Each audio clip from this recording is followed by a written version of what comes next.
بسم اللہ الرحمن الرحیم نحمدہ ونصلی علی رسولہ الکریم۔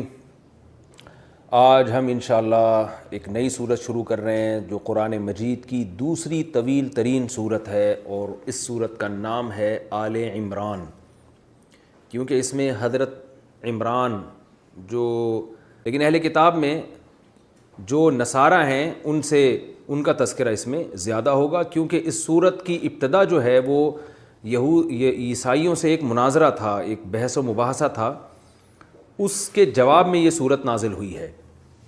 تو اس میں آپ نے دیکھا سورہ بقرہ میں یہودیوں سے زیادہ خطاب تھا، اور آل عمران میں انشاءاللہ آپ دیکھیں گے کہ اہل نصارہ کا زیادہ تذکرہ ہوگا، اور اس کا شان نزول میں بتاؤں گا کہ اس کی وجہ کیا ہے۔ آئیے ہم اس کی تفسیر کی طرف چلتے ہیں۔ سورہ آل عمران بڑی دلچسپ سورت ہے، اس میں بہت واقعات ہیں پیغمبروں کے بھی، اور کچھ غزوہ احد کو بڑی تفصیل سے اس میں بیان کیا گیا ہے، کچھ احکام بھی ہیں۔ یہ جو شروع ہوتی ہے، اصل میں نبی صلی اللہ علیہ وسلم کے پاس اہل نجران کے کچھ عیسائی راہب آئے تھے، اور آپ صلی اللہ علیہ وسلم سے بحث کرنے کے لیے، مناظرہ کرنے کے لیے، اور انہوں نے کچھ اشکالات کیے تھے۔ نبی صلی اللہ علیہ وسلم نے ان کو دعوت دی کہ اسلام قبول کرو، توحید کے راستے پر آ جاؤ، حضرت عیسیٰ اللہ کے بیٹے نہیں ہیں، توحید بیان کی ان کے سامنے۔ وہ اشکالات کرتے تھے، یہاں تک کہ پھر مباہلے کا چیلنج دیا گیا ان کو۔ اس مباہلے کا ذکر بھی آل عمران میں، تعالوا ندعو ابناءنا وابناءکم ونساءنا ونساءکم وانفسنا وانفسکم ثم نبتہل فنجعل لعنۃ اللہ علی الکاذبین، کہ تم بھی اپنے رشتہ داروں کو لے آؤ، میں بھی لے آتا ہوں، ہم دونوں مل کے دعا کرتے ہیں، جو سچا ہوگا وہ بچ جائے گا، اور جو جھوٹا ہوگا اس پر اللہ کی لعنت۔ لیکن وہ عیسائی ڈر گئے تھے، پھر وہ فرار ہو گئے، بھاگ گئے، وہ مناظرے میں، وہ مباہلے کے لیے نہیں آئے۔ نبی صلی اللہ علیہ وسلم نے فرمایا اگر یہ آ جاتے تو ان کو آگ کھا جاتی، ان کو ہلاک کر دیتی، او کما قال صلی اللہ علیہ وسلم۔ تو وہ آئے تھے، بحث مباحثہ ہوا ان سے، تو وہ یہ کہتے تھے کہ دیکھیں ہمارے پاس جو اللہ کی کتاب انجیل ہے اس میں تو خود لکھا ہوا ہے کہ حضرت عیسیٰ کلیمت اللہ ہے، اور خود قرآن بھی ان کو کلیمت اللہ کہتا ہے، اور روح اللہ بھی قرآن نے کہا ہے کہ اللہ کی روح ہیں۔ تورات میں بھی لکھا ہے کہ انجیل میں بھی لکھا ہے کہ حضرت عیسیٰ علیہ السلام روح اللہ ہیں، اللہ کی روح ہے، اور قرآن میں بھی لکھا ہے کہ روح اللہ ہیں اور کلیمت اللہ ہیں، اللہ کا کلمہ بھی ہیں، اللہ کی روح بھی ہیں۔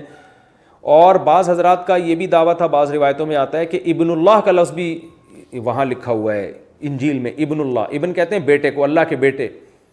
تو یہ سب چیزیں تو خود لکھی ہوئی ہیں، تو جو روح ہوتی ہے وہ تو اسی کا باڈی کا حصہ ہوتی ہے، جیسے میری روح تو میرے جسم کا ایک حصہ ہے۔ تو لہذا حضرت عیسیٰ علیہ السلام کو جو ہم نے اللہ کے ساتھ الوہیت میں شریک کیا ہے، تو یہ اللہ سے الگ نہیں ہے، بلکہ اللہ ہی کا ایک معاذ اللہ پارٹ ہے، اللہ کا ایک حصہ ہے، اور اللہ کا بیٹا ہے۔ اور کلمت اللہ کا مطلب اللہ نے کلام کیا، تو اللہ کی کلام جو ہے نا یہ مجسم شکل میں ہمارے پاس آیا، اور کسی کا بھی کلام جو ہے نا وہ اس کے علاوہ کوئی دوسری چیز نہیں ہوتی، وہ اسی کی ایک صفت ہوتی ہے۔ تو حضرت عیسیٰ ابن مریم گویا اللہ ہی کی ایک صفت ہے کہ اللہ نے کلام کیا، اور وہ کلام جو ہے مجسم ہو کے ہمارے سامنے، یعنی ظاہری شکل میں وہ جسم ہے، حقیقت میں وہ جسم نہیں ہے، حقیقت میں وہ اللہ کا کلام ہے، اور کلام کسی کا بھی غیر نہیں ہوتا۔ تو اس طرح کی باتیں تو قرآن میں بھی ہیں اور تورات میں بھی ہیں۔ تو ان باتوں کا ان آیتوں میں جواب دیا گیا، اور توحید بیان کی گئی کہ تم جو حضرت عیسیٰ ابن مریم کو مصیبتوں میں پکارتے ہو، ان کو بھی تعویلات کر کے معبود کہتے ہو، یہ معبود کہنا درست نہیں ہے۔ تو عیسائیوں کا وفد سامنے بیٹھا تھا، اور آپ صلی اللہ علیہ وسلم پر یہ آیتیں نازل ہوئیں کہ آپ ان کو یہ اللہ کی طرف سے کلام پڑھ کے سنا دیں۔ الف لام میم اللہ اعلم بمرادہ، اللہ اس کی مراد جانتا ہے۔ اللہ لا الہ الا ہو، اللہ وہ ذات ہے کہ اس کے سوا کوئی عبادت کے لائق نہیں۔ کیا مطلب؟ عیسیٰ ابن مریم معبود نہیں ہے۔ اب یہاں جب بھی لا الہ کا مطلب ہوگا تو اس کا مطلب لا الہ میں الوہیت کی نفی جو ہو رہی ہے حضرت عیسیٰ ابن مریم سے ہو رہی ہے۔ لا الہ الا ہو، اللہ وہ ذات ہے، لا عیسیٰ ولا موسیٰ، نہ تو عیسیٰ وہ ذات ہے کہ جس کے سوا کوئی معبود نہ ہو، اور نہ موسیٰ، بلکہ صرف اللہ کی ذات ہے جس کے سوا کوئی عبادت کے لائق نہیں۔ الحی، جو زندہ ہے، صرف اللہ کی ذات ہے جو ہمیشہ سے ہے، ہمیشہ رہے گا۔ حضرت عیسیٰ کی ذات ایسی نہیں ہے۔ القیوم، اور ہر چیز کو تھامنے والا ہے۔ عیسیٰ ابن مریم اس نظام کائنات کو چلانے والے نہیں ہیں۔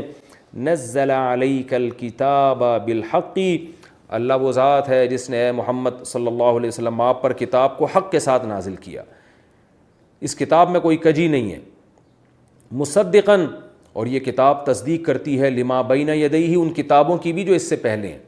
تو اس میں عیسائیوں کو خطاب کیا جا رہا ہے کہ محمد صلی اللہ علیہ وسلم کوئی نیا دین لے کر نہیں آ رہے، کیونکہ جب کوئی نئی چیز آتی ہے تو اس کا ایکسیپٹ کرنا لوگوں کے لیے بہت مشکل ہوتا ہے۔ اگر آپ صلی اللہ علیہ وسلم آ کے پرانے پیغمبروں کا انکار کر دیتے تو پھر عیسائیوں کے لیے بہت بڑی آزمائش کھڑی ہو جاتی کہ یہ درست ہیں یا وہ درست ہیں، جتنے دلائل ان کے برحق ہونے پر ہیں اتنے ہی ان کے برحق ہونے پر بھی ہیں، تو یہ بہت کنفیوژن ہو جاتی۔ اس لیے ہر آنے والے پیغمبر کی اللہ ذمہ داری لگاتے ہیں کہ وہ پچھلے پیغمبروں کا انکار نہ کریں بلکہ ان کی تصدیق کریں۔ تو فرمایا کہ یہ کتاب تصدیق کرتی ہے تورات اور انجیل کی بھی، وَأَنزَلَ التَّوْرَاةَ وَالْإِنجِيلَ، اور قرآن کہہ رہا ہے کہ انجیل اور تورات کو بھی اسی خدا نے نازل کیا ہے جس خدا نے اس کتاب کو نازل کیا ہے، من قبل، اس سے پہلے۔ اور یہ تینوں کتابیں قرآن، تورات اور انجیل، ہدی للناس، یہ لوگوں کی ہدایت کے لیے، گائیڈنس کے لیے، لوگوں کی رہنمائی کے لیے کہ غلط اور صحیح میں فرق کر سکیں۔ وَأَنزَلَ الْفُرْقَانَ، اور اسی اللہ نے الفرقان کو بھی نازل کیا۔ قرآن کو اللہ نے پہلے بتا دیا کہ اس نے قرآن نازل کیا، اس کے بعد اللہ نے اسی قرآن کو ایک دوسرے نام سے تعبیر کیا، الفرقان۔ یعنی قرآن کی یہ صفت ہے، یہ حق اور باطل میں ایسے فرق کر دیتی ہے کہ دودھ کا دودھ اور پانی کا پانی۔ یعنی تم اگر تورات اور انجیل کی کچھ باتوں سے کنفیوز ہو رہے ہو کہ اس کا مفہوم کیا ہے، تو آؤ قرآن پڑھو، قرآن تمہیں بتائے گا اس کا مفہوم کیا تھا، تم نے ان کا غلط مفہوم بیان کیا، جیسے کہ کلمۃ اللہ اور روح اللہ کا۔ تو اس لیے الفرقان سے تعبیر کیا قرآن مجید کو۔ ان الذین کفروا بآیات اللہ، بے شک وہ لوگ جو اللہ کی آیات کا انکار کرتے ہیں، لہم عذاب شدید، ان کے لیے سخت عذاب ہے اور اللہ انتقام لینے والا ہے۔ اس میں بتا دیا اللہ تعالیٰ نے کہ اللہ نے تورات بھی نازل کی، انجیل بھی نازل کی، قرآن بھی نازل کیا۔ تو اب یہ معاملہ اتنا ہلکا نہیں ہے کہ جو چاہے اللہ کے اس دعوے کو مان لے اور جو چاہے انکار کر دے، ایسا نہیں ہے۔ جیسے تورات کا انکار کفر ہے، انجیل کا انکار کفر ہے، اسی طرح قرآن مجید کا انکار بھی کفر ہے۔ تو اس میں جو لبرل لوگ ہیں، جو مذہب کو نہیں مانتے، نام نہاد لبرل لوگ جو کہتے ہیں کہ مذہب کوئی ضروری نہیں ہے، ان لوگوں پر بھی رد ہے کہ اللہ جب پیغمبروں کو بھیجتا ہے اور کتابوں کو بھیجتا ہے، اس لیے نہیں کہ جو چاہے ایمان لائے جو چاہے انکار کرے، بلکہ اس میں اللہ کا بڑا سخت معیار ہے۔ جو بھی ان آیتوں کا انکار کرے گا ان کے لیے سخت عذاب ہوگا، اور اللہ انتقام لینے والا ہے۔ اللہ کی ایک صفت ذو انتقام بھی ہے کہ جہاں معاف کرنے والا ہے وہاں انتقام لینے والا بھی ہے۔ نزل علیک الکتاب بالحق، اللہ وہ ذات ہے جس نے اے محمد صلی اللہ علیہ وسلم آپ پر کتاب کو حق کے ساتھ نازل کیا، اس کتاب میں کوئی کجی نہیں ہے، مصدقاً، اور یہ کتاب تصدیق کرتی ہے لما بین یدیہ، ان کتابوں کی بھی جو اس سے پہلے ہیں۔ تو اس میں عیسائیوں کو خطاب کیا جا رہا ہے کہ محمد صلی اللہ علیہ وسلم کوئی نیا دین لے کر نہیں آ رہے، کیونکہ جب کوئی نئی چیز آتی ہے تو اس کا ایکسیپٹ کرنا لوگوں کے لیے بہت مشکل ہوتا ہے۔ اگر آپ صلی اللہ علیہ وسلم آ کے پرانے پیغمبروں کا انکار کر دیتے تو پھر عیسائیوں کے لیے بہت بڑی آزمائش کھڑی ہو جاتی کہ یہ درست ہیں یا وہ درست ہیں، جتنے دلائل ان کے برحق ہونے پر ہیں اتنے ہی ان کے برحق ہونے پر بھی ہیں، تو یہ بہت کنفیوژن ہو جاتی۔ اس لیے ہر آنے والے پیغمبر کی اللہ ذمہ داری لگاتے ہیں کہ وہ پچھلے پیغمبروں کا انکار نہ کریں بلکہ ان کی تصدیق کریں۔ تو فرمایا کہ یہ کتاب تصدیق کرتی ہے تورات اور انجیل کی بھی، وَأَنزَلَ التَّوْرَاةَ وَالْإِنجِيلَ، اور قرآن کہہ رہا ہے کہ انجیل اور تورات کو بھی اسی خدا نے نازل کیا ہے جس خدا نے اس کتاب کو نازل کیا ہے، من قبل، اس سے پہلے۔ اور یہ تینوں کتابیں قرآن، تورات اور انجیل، ہدی للناس، یہ لوگوں کی ہدایت کے لیے، گائیڈنس کے لیے، لوگوں کی رہنمائی کے لیے کہ غلط اور صحیح میں فرق کر سکیں۔ وَأَنزَلَ الْفُرْقَانَ، اور اسی اللہ نے الفرقان کو بھی نازل کیا۔ قرآن کو اللہ نے پہلے بتا دیا کہ اس نے قرآن نازل کیا، اس کے بعد اللہ نے اسی قرآن کو ایک دوسرے نام سے تعبیر کیا، الفرقان۔ یعنی قرآن کی یہ صفت ہے، یہ حق اور باطل میں ایسے فرق کر دیتی ہے کہ دودھ کا دودھ اور پانی کا پانی۔ یعنی تم اگر تورات اور انجیل کی کچھ باتوں سے کنفیوز ہو رہے ہو کہ اس کا مفہوم کیا ہے، تو آؤ قرآن پڑھو، قرآن تمہیں بتائے گا اس کا مفہوم کیا تھا، تم نے ان کا غلط مفہوم بیان کیا، جیسے کہ کلمۃ اللہ اور روح اللہ کا۔ تو اس لیے الفرقان سے تعبیر کیا قرآن مجید کو۔ ان الذین کفروا بآیات اللہ، بے شک وہ لوگ جو اللہ کی آیات کا انکار کرتے ہیں لہم عذاب شدید، ان کے لیے سخت عذاب ہے اور اللہ انتقام لینے والا ہے۔ اس میں بتا دی اللہ تعالیٰ نے کہ اللہ نے تورات بھی نازل کی، انجیل بھی نازل کی، قرآن بھی نازل کیا، تو اب یہ معاملہ اتنا ہلکا نہیں ہے کہ جو چاہے اللہ کے اس دعوے کو مان لے اور جو چاہے انکار کر دے۔ ایسا نہیں ہے، جیسے تورات کا انکار کفر ہے، انجیل کا انکار کفر ہے، اسی طرح قرآن مجید کا انکار بھی کفر ہے۔ تو اس میں جو لبرل لوگ ہیں، جو مذہب کو نہیں مانتے، نام نہاد لبرل لوگ جو کہتے ہیں کہ مذہب کوئی ضروری نہیں ہے، ان لوگوں پر بھی رد ہے کہ اللہ جب پیغمبروں کو بھیجتا ہے اور کتابوں کو بھیجتا ہے، اس لیے نہیں کہ جو چاہے ایمان لائے جو چاہے انکار کرے، بلکہ اس میں اللہ کا بڑا سخت معیار ہے۔ جو بھی ان آیتوں کا انکار کرے گا ان کے لیے سخت عذاب ہوگا، اور اللہ انتقام لینے والا ہے۔ اللہ کی ایک صفت ذو انتقام بھی ہے کہ جہاں معاف کرنے والا ہے وہاں انتقام لینے والا بھی ہے۔ ان اللہ لا یخفی علیہ شیء فی الارض ولا فی السماء، بے شک اللہ وہ ذات ہے کہ اس پر آسمانوں اور زمین کی کوئی چیز مخفی نہیں ہے۔ یہ اصل میں بزبان حال عیسائیوں کو سمجھایا جا رہا ہے کہ یہ صفات عیسیٰ ابن مریم کی نہیں ہیں۔ تم جو حضرت عیسیٰ کو دعاؤں میں پکارتے ہو اور ان سے مرادیں مانگتے ہو اور ان کو مشکل کشا حاجت روا سمجھتے ہو، تو معبود ہونے کے لیے ضروری ہے کہ اس کا علم کامل ہو۔ تو یہ علم عیسیٰ ابن مریم کا کامل نہیں تھا، ورنہ وہ اپنے آپ کو یہودیوں سے بچا لیتے۔ ان کو پتہ ہوتا کہ فلاں موقع پر مجھے سولی پہ لٹکانے کی کوشش کی جائے گی، ان کو تو اللہ نے بچایا ہے، ان کا علم کامل نہیں تھا۔ ان اللہ لا یخفی علیہ شیء، صرف اللہ وہ ذات ہے کہ جس پر نہ کوئی زمین کی چیز مخفی اور نہ آسمانوں کی۔ هو الذی یصورکم فی الارحام، اللہ وہ ذات ہے جو تمہیں ماؤں کی رحموں میں تمہاری صورت بناتا ہے۔ عیسیٰ وہ ذات نہیں ہے۔ حضرت عیسیٰ علیہ السلام میں یہ طاقت نہیں تھی کہ وہ ماں کے پیٹ میں تمہیں بناتے ہیں، یعنی یہ تو بالکل بدیہی چیزیں ہیں جو عیسائیوں کو سمجھایا جا رہا ہے کہ اتنا کچھ ماننے اور اپنی زبان سے اقرار کے بعد تم کیسے عیسیٰ کو مشکل کشا اور معبود سمجھتے ہو۔ تو اللہ وہ ذات ہے جو تمہیں تمہاری ماں کے پیٹ میں جو صورت چاہتا ہے، کیف یشاء، جیسی صورت چاہتا ہے عطا کرتا ہے۔ لا الہ الا ہو، کوئی عبادت کے لائق نہیں ہے مگر وہی ذات۔ یعنی اتنی صفات کر کے پھر اللہ نے دوبارہ اس کلمے کو ریپیٹ کیا، کوئی عبادت کے لائق نہیں ہے مگر وہ العزیز، ہر چیز پر غالب ہے، چاہے تو سزا دے دے تمہیں، الحکیم، لیکن حکمت والا ہے، سزا نہ دینے میں کوئی حکمت ہے۔ رہا یہ اسکال جو وہ اعتراض کیا کرتے تھے کہ پھر قرآن میں اور تورات اور انجیل میں حضرت عیسیٰ کو کلیمت اللہ کیوں کہا گیا، روح اللہ کیوں کہا گیا، اور اس طرح کی اور آیتیں کیوں ہیں، تو اللہ نے اس کا جواب دیا، هو الذی انزل علیک الکتاب، اللہ وہ ذات ہے جس نے آپ پر کتاب کو نازل کیا، منہ آیات محکمات، اس میں کچھ آیتیں محکم ہیں، مضبوط کا معنی ان کی مراد بالکل واضح ہے، اس میں کوئی ابہام نہیں ہے، نہ لغوی معنی کے اعتبار سے ابہام ہے، نہ اس لحاظ سے ابہام ہے کہ اس میں اللہ کی مراد کیا ہے۔ جیسے نماز پڑھو، روزہ رکھو، اللہ ہر چیز پر قدرت رکھتا ہے، ختم نبوت کا مسئلہ قرآن نے بیان کیا، اور جنت اور جہنم، یہ بالکل واضح آیتیں ہیں، ان میں کوئی ابہام نہیں ہے۔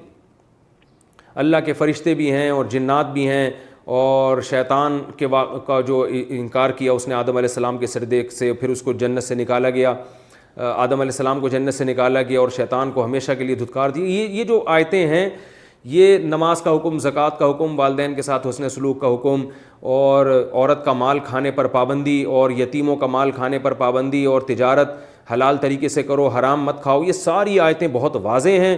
فرمایا ہن ام الکتاب، یہ قرآن کی اصل آیتیں ہیں۔ اصل کے کیا مطلب؟ یہ اصول ہیں۔ آگے کچھ آیتیں متشابہ ہیں۔ متشابہ کا مطلب ہوتا ہے جن کی یا تو مطلب ہی پتہ نہیں ہوتا۔ علماء نے اس کی دو قسمیں بیان کی، ایک متشابہ المعنی اور ایک متشابہ الکیف۔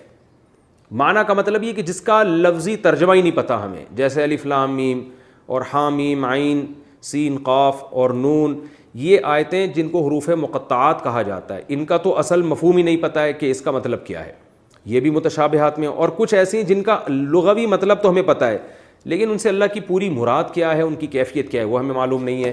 جیسے قرآن میں آتا ہے کہ الرحمن علی العرش استویٰ، رحمان عرش پر مستوی ہے، ساتوں آسمانوں کے اوپر عرش ہے، اس کے اوپر اللہ تعالیٰ کی ذات ہے۔ اب کیسے ہے ہمیں نہیں پتہ، کیونکہ اللہ تعالیٰ کا ظاہر انسانوں کی طرح تو جسم نہیں ہوتا، اللہ تو جسم سے پاک ہے، اللہ تعالیٰ ان صفات سے پاک ہے جو انسانوں کی طرف منسوب کی جاتی ہیں، تو اس میں ہمیں نہیں معلوم۔ حدیث میں آتا ہے، بلکہ قرآن میں ہی ہے، والسماوات مطویات بیمینہ، سارے آسمان اللہ کے دائیں ہاتھ میں لپٹے ہوئے ہوں گے، والارض جمیعا قبضتہ یوم القیامۃ والسماوات مطویات بیمینہ، آسمان سارے دائیں ہاتھ میں لپٹے ہوئے ہوں گے اور زمین اس کے قبضے میں ہوگی. تو اب دایاں ہاتھ بایاں ہاتھ یہ کیا مراد ہے؟ اور حدیث میں آتا ہے کلتا یدیہ یمین، اللہ کے دونوں ہاتھ داہنے ہی ہیں. تو صحابہ بھی ان آیتوں کا مفہوم نہیں پوچھا کرتے تھے آپ صلی اللہ علیہ وسلم سے، اور نہ نبی نے ہمیں بتایا. تو اللہ فرماتے ہیں کہ کچھ آیتیں متشابہات میں سے ہوتی ہیں، تو جو محکم آیتیں ہیں ان کو ام الکتاب کہا گیا. کیا مطلب؟ وہ اصل ہے. تو متشابہ کا ایسا مفہوم بیان کرنا ہے کہ وہ اصل سے نہ ٹکرا رہا ہو. آپ اگر متشابہ کا تفصیل بیان کریں گے، اس کو سمجھانے کی کوشش کریں گے تو اصل پر محکمات پر پیش کریں گے اس کو، جو اصل آیتیں ہیں. مثال کے طور پر اصل آیت کیا ہے؟ ام الکتاب لیس کمثلہ شیء، قرآن کہتے ہیں اللہ جیسا کوئی بھی نہیں ہے. تو آپ نے متشابہ کی ایسی تفسیر بیان کر دی کہ اس میں اللہ کا مخلوق جیسا ہونا لازم آ رہا ہے. تو اس کا مطلب آپ محکم آیتوں کو اصل نہیں مانتے. اصل کا مطلب یہ اصولی ہیں، آگے جو بھی تفسیر ہوگی ان اصولوں کو سامنے رکھ کر ہوگی، ان اصولی آیتوں کو سامنے رکھ کر ہوگی. تو اصولی آیت کیا ہے کہ لیس کمثلہ شیء، اللہ جیسا کوئی بھی نہیں ہے. تو اب جب ہمارے سامنے یہ آیت آ گئی تو اب قرآن میں آ رہا ہے کہ اللہ کے دائیں ہاتھ میں آسمان لپٹے ہوئے ہوں گے. تو اگر ہم اس کی تفسیر یہ کرتے ہیں بالکل ایسے ہاتھ ہے جس میں آسمان لپٹے ہوئے ہوں گے، اس کا مطلب آپ اللہ کو انسانوں جیسا قرار دے رہے ہو. تو آپ نے متشابہ کی ایسی تفسیر کی جو محکم کو آپ نے اصل مان کے نہیں کی، بلکہ محکم سے وہ ٹکرا رہی ہے. تو اس لیے اللہ نے فرمایا ہن ام الکتاب، محکم آیتیں اصل ہیں، وَأُخَرُ مُتَشَابِهَاتٌ، اور کچھ متشابہ ہیں. فَأَمَّا الَّذِينَ فِي قُلُوبِهِمْ زَيْغٌ، جن کے دلوں میں کجی ہوتی ہے، فَيَتَّبِعُونَ مَا تَشَابَهَ مِنْهُ، تو وہ ان آیتوں کے در پہ رہتے ہیں، ان کے پیچھے پڑے رہتے ہیں جو متشابہ ہیں.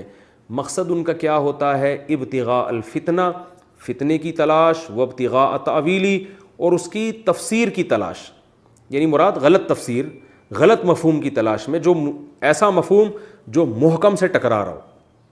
تو اس میں اللہ نے بتا دیا کہ یہ جو قرآن مجید میں اللہ کے لیے، حضرت عیسیٰ کے لیے کلمۃ اللہ کا لفظ ہے، روح اللہ کا لفظ ہے، یہ بھی متشابہ ہے. کیا مطلب؟ اس کا وہ مفہوم نہیں ہے جو آپ کو فوراً پہلی دفعہ میں سمجھ میں آ رہا ہے. وہ کلمۃ اللہ کا مطلب تو اللہ کا کلام، تو کلام تو اللہ کی ایک صفت ہے. حضرت عیسیٰ کلام تھوڑے ہی ہیں. اور روح کا مطلب، میری روح کا مطلب میری باڈی میں جو روح ہے جس کی وجہ سے میں زندہ ہوں. تو روح اللہ کا اگر ہم یہ مطلب لیں گے کہ اللہ کی باڈی میں، معاذ اللہ کی ایک باڈی، اس میں اللہ کی روح ہے، اور وہ روح جو ہے نکل کے حضرت عیسیٰ کی شکل میں آئی، تو یہ تو محکم سے ٹکرا رہی ہے. یہ اس کا مطلب آپ نے اللہ کو بھی انسانوں جیسا مان لیا. تو روح اللہ اور کلمۃ اللہ کا ہم وہ مفہوم بیان کریں گے جو محکم سے ٹکرائے نہیں. اور وہ صحیح مفہوم کیا ہے کہ حضرت عیسیٰ کو کلمۃ اللہ مجازن کہا گیا ہے. کیا مطلب؟ اللہ نے حضرت مریم کے جو ہے نا رحم میں پھونک لگائی جس سے حضرت عیسیٰ وجود میں آئے. تو اللہ کے کلمہ کن، اللہ نے کہا ہو جا، کن کی طاقت ہے نا، یعنی بغیر کسی سبب کے اللہ نے حضرت عیسیٰ کو پیدا کیا کلمہ کن کی طاقت سے. کن کا مطلب اللہ کہتے ہیں جب اللہ کسی چیز کو کہہ دے نا کن فیکون، تو وہ ہو جاتی ہے. جیسے سورہ یاسین کے آخر میں انما امرہ اذا اراد شیئا ان یقول لہ کن فیکون، اس کی یہ شان ہے کہ اگر وہ کسی چیز کے بارے میں کہہ دے ہو جا تو وہ ہو جاتی ہے. تو عام طور پر جو اللہ نے اس کائنات کو بنایا اور جو کائنات جس نہج پہ چل رہی ہے وہ تمام چیزیں لاجک کے تحت ہیں. میاں بیوی کا ملاپ ہوتا ہے، اس سے بچے پیدا ہوتے ہیں، ان سب چیزوں کی ایک سائنٹیفک لاجک ہے. اللہ نے ہر چیز کو ایک لاجک کے ساتھ جوڑا ہوا ہے. لیکن حضرت عیسیٰ علیہ السلام کا جو وجود تھا وہ عام انسانوں کے پیدا ہونے کی طرح نہیں تھا. بغیر باپ کے اللہ نے حضرت مریم کے رحم میں کلمہ کن کی طاقت سے حضرت عیسیٰ کو پیدا کیا. تو اس لیے اس کلمہ کن کی طاقت سے پیدا ہونے کی وجہ سے حضرت عیسیٰ کو کلمۃ اللہ کہا گیا، اللہ کا کلمہ، یعنی اللہ کی وہ مخلوق جو اللہ کے کلمے کی وجہ سے پیدا ہوئی اور اس کی کوئی سائنٹیفک لاجک نہیں تھی.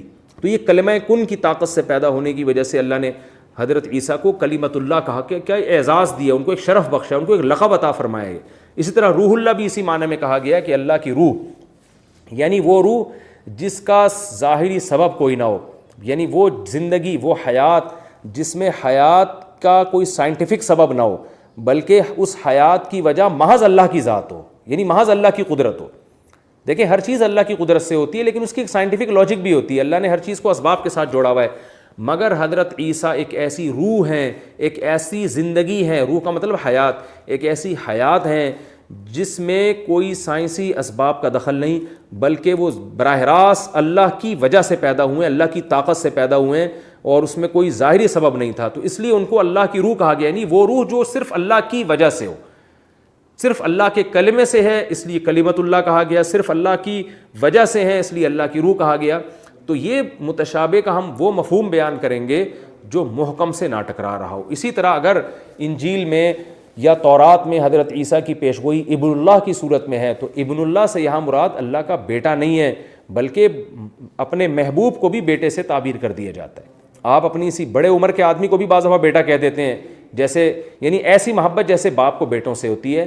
تو یہاں ابن اللہ کا مطلب یہ نہیں ہے کہ واقعی اللہ کے بیٹے ہیں، اللہ کا تو لیس کمثلہ شیء، اللہ جیسا تو کوئی ہے ہی نہیں، اور بیٹا باپ کی جنس میں سے ہوتا ہے۔ بیٹا وہی کچھ خاصیتیں لے کے پیدا ہوتا ہے جو باپ کی ہوتی ہیں، باپ کے ہم مثل ہوتا ہے، باپ کے مشابہ ہوتا ہے۔ تو اس لیے اللہ نے اگر بیٹا ان کو کہا بھی ہے تو وہ محبوب کے معنی میں، تو کوئی بھی محبوب ہو اس کو اللہ کا بیٹا اس معنی میں کہا جا سکتا ہے۔ لیکن آج ہم اس لیے منع کریں گے کہ کہیں عیسائی اس کو غلط مطلب میں نہ لے کر جائیں، اس لیے آج آپ کسی کو اللہ کا بیٹا مجازن بھی نہیں کہہ سکتے۔ تو یہ اللہ نے بتایا، عیسائیوں کو جواب میں کہا کہ متشابہ آیتوں کو مت دیکھو، محکم آیتوں کو دیکھو، اور تم محکم کو چھوڑ کر متشابہ کے پیچھے لگے ہوئے ہو۔ محکم آیتوں میں کیا ہے؟ لیس کمثلہ شیء، اللہ جیسا کوئی بھی نہیں ہے، لم یلد، نہ اس نے کسی کو جنا، ولم یولد، نہ اس سے کوئی جنا گیا، ولم یکن لہ کفوا احد، کوئی اس کا ہم پلہ نہیں ہے۔ اور محکم آیتیں کیا کہہ رہی ہیں؟ یصورکم فی الارحام، اللہ ماں کے رحم میں تمہاری تصویریں بناتا ہے، عیسیٰ نہیں بناتے۔ اس سے پتہ چلتا ہے عیسیٰ علیہ السلام معبود نہیں ہے۔ الحی، زندہ ہمیشہ اللہ ہے، عیسیٰ علیہ السلام تو پیدا ہوئے ہیں، ہمیشہ سے تھوڑی ہیں۔ القیوم، اللہ وہ ذات ہے جو آسمانوں کو تھامنے والی ہے، عیسیٰ ابن مریم نہیں تھامتے۔ اللہ ہے جس نے تورات اور انجیل اور قرآن کو نازل کیا، عیسیٰ ابن مریم نے نازل نہیں کیا۔ اور یہ تمام اللہ وہ ہے جس پر جو آسمانوں اور زمین کی کوئی چیز اس سے مخفی نہیں ہے، عیسیٰ وہ ذات نہیں ہے۔ تو یہ ساری محکم آیتیں ہیں جو تورات میں بھی ہیں، انجیل میں بھی اس طرح کی آیتیں ہیں، ان کو دیکھ کے چلو۔ ان کو اتنی ساری آیتوں کو چھوڑ دیتے ہو اور وہ آیتیں جن کے ذو معنی آیتیں ان کے پیچھے پڑھ کر فتنہ پھیلاتے ہو، یہ غلط کام ہے۔ اس لیے آگے اللہ نے فرمایا فَأَمَّا الَّذِينَ فِي قُلُوبِهِمْ زَيْغٌ، جن کے دلوں میں کجی ہے نا، ٹیڑھا پن ہے، جو حق کے متلاشی نہیں ہوتے، فَيَتَّبِعُونَ مَا تَشَابَهَ مِنْهُ، وہ ہمیشہ متشابہ آیتوں کے پیچھے لگے رہتے ہیں، ابتغاء الفتنة وابتغاء تأویلہ، ان کا مقصد ہی معاشرے میں فتنہ پھیلانا اور ان آیتوں کی غلط تفسیر کو تلاش کرنا۔ وما يعلم تأویلہ الا اللہ، حالانکہ ان آیتوں کی حقیقی تفسیر صرف اللہ جانتا ہے۔ اس سے پتہ چلا کہ متشابہ آیتوں کا امکانی درجے میں، ہم ظنی درجے میں تو ہم مفہوم بیان کر سکتے ہیں، حقیقی مفہوم اللہ کے سوا کوئی بھی نہیں جانتا۔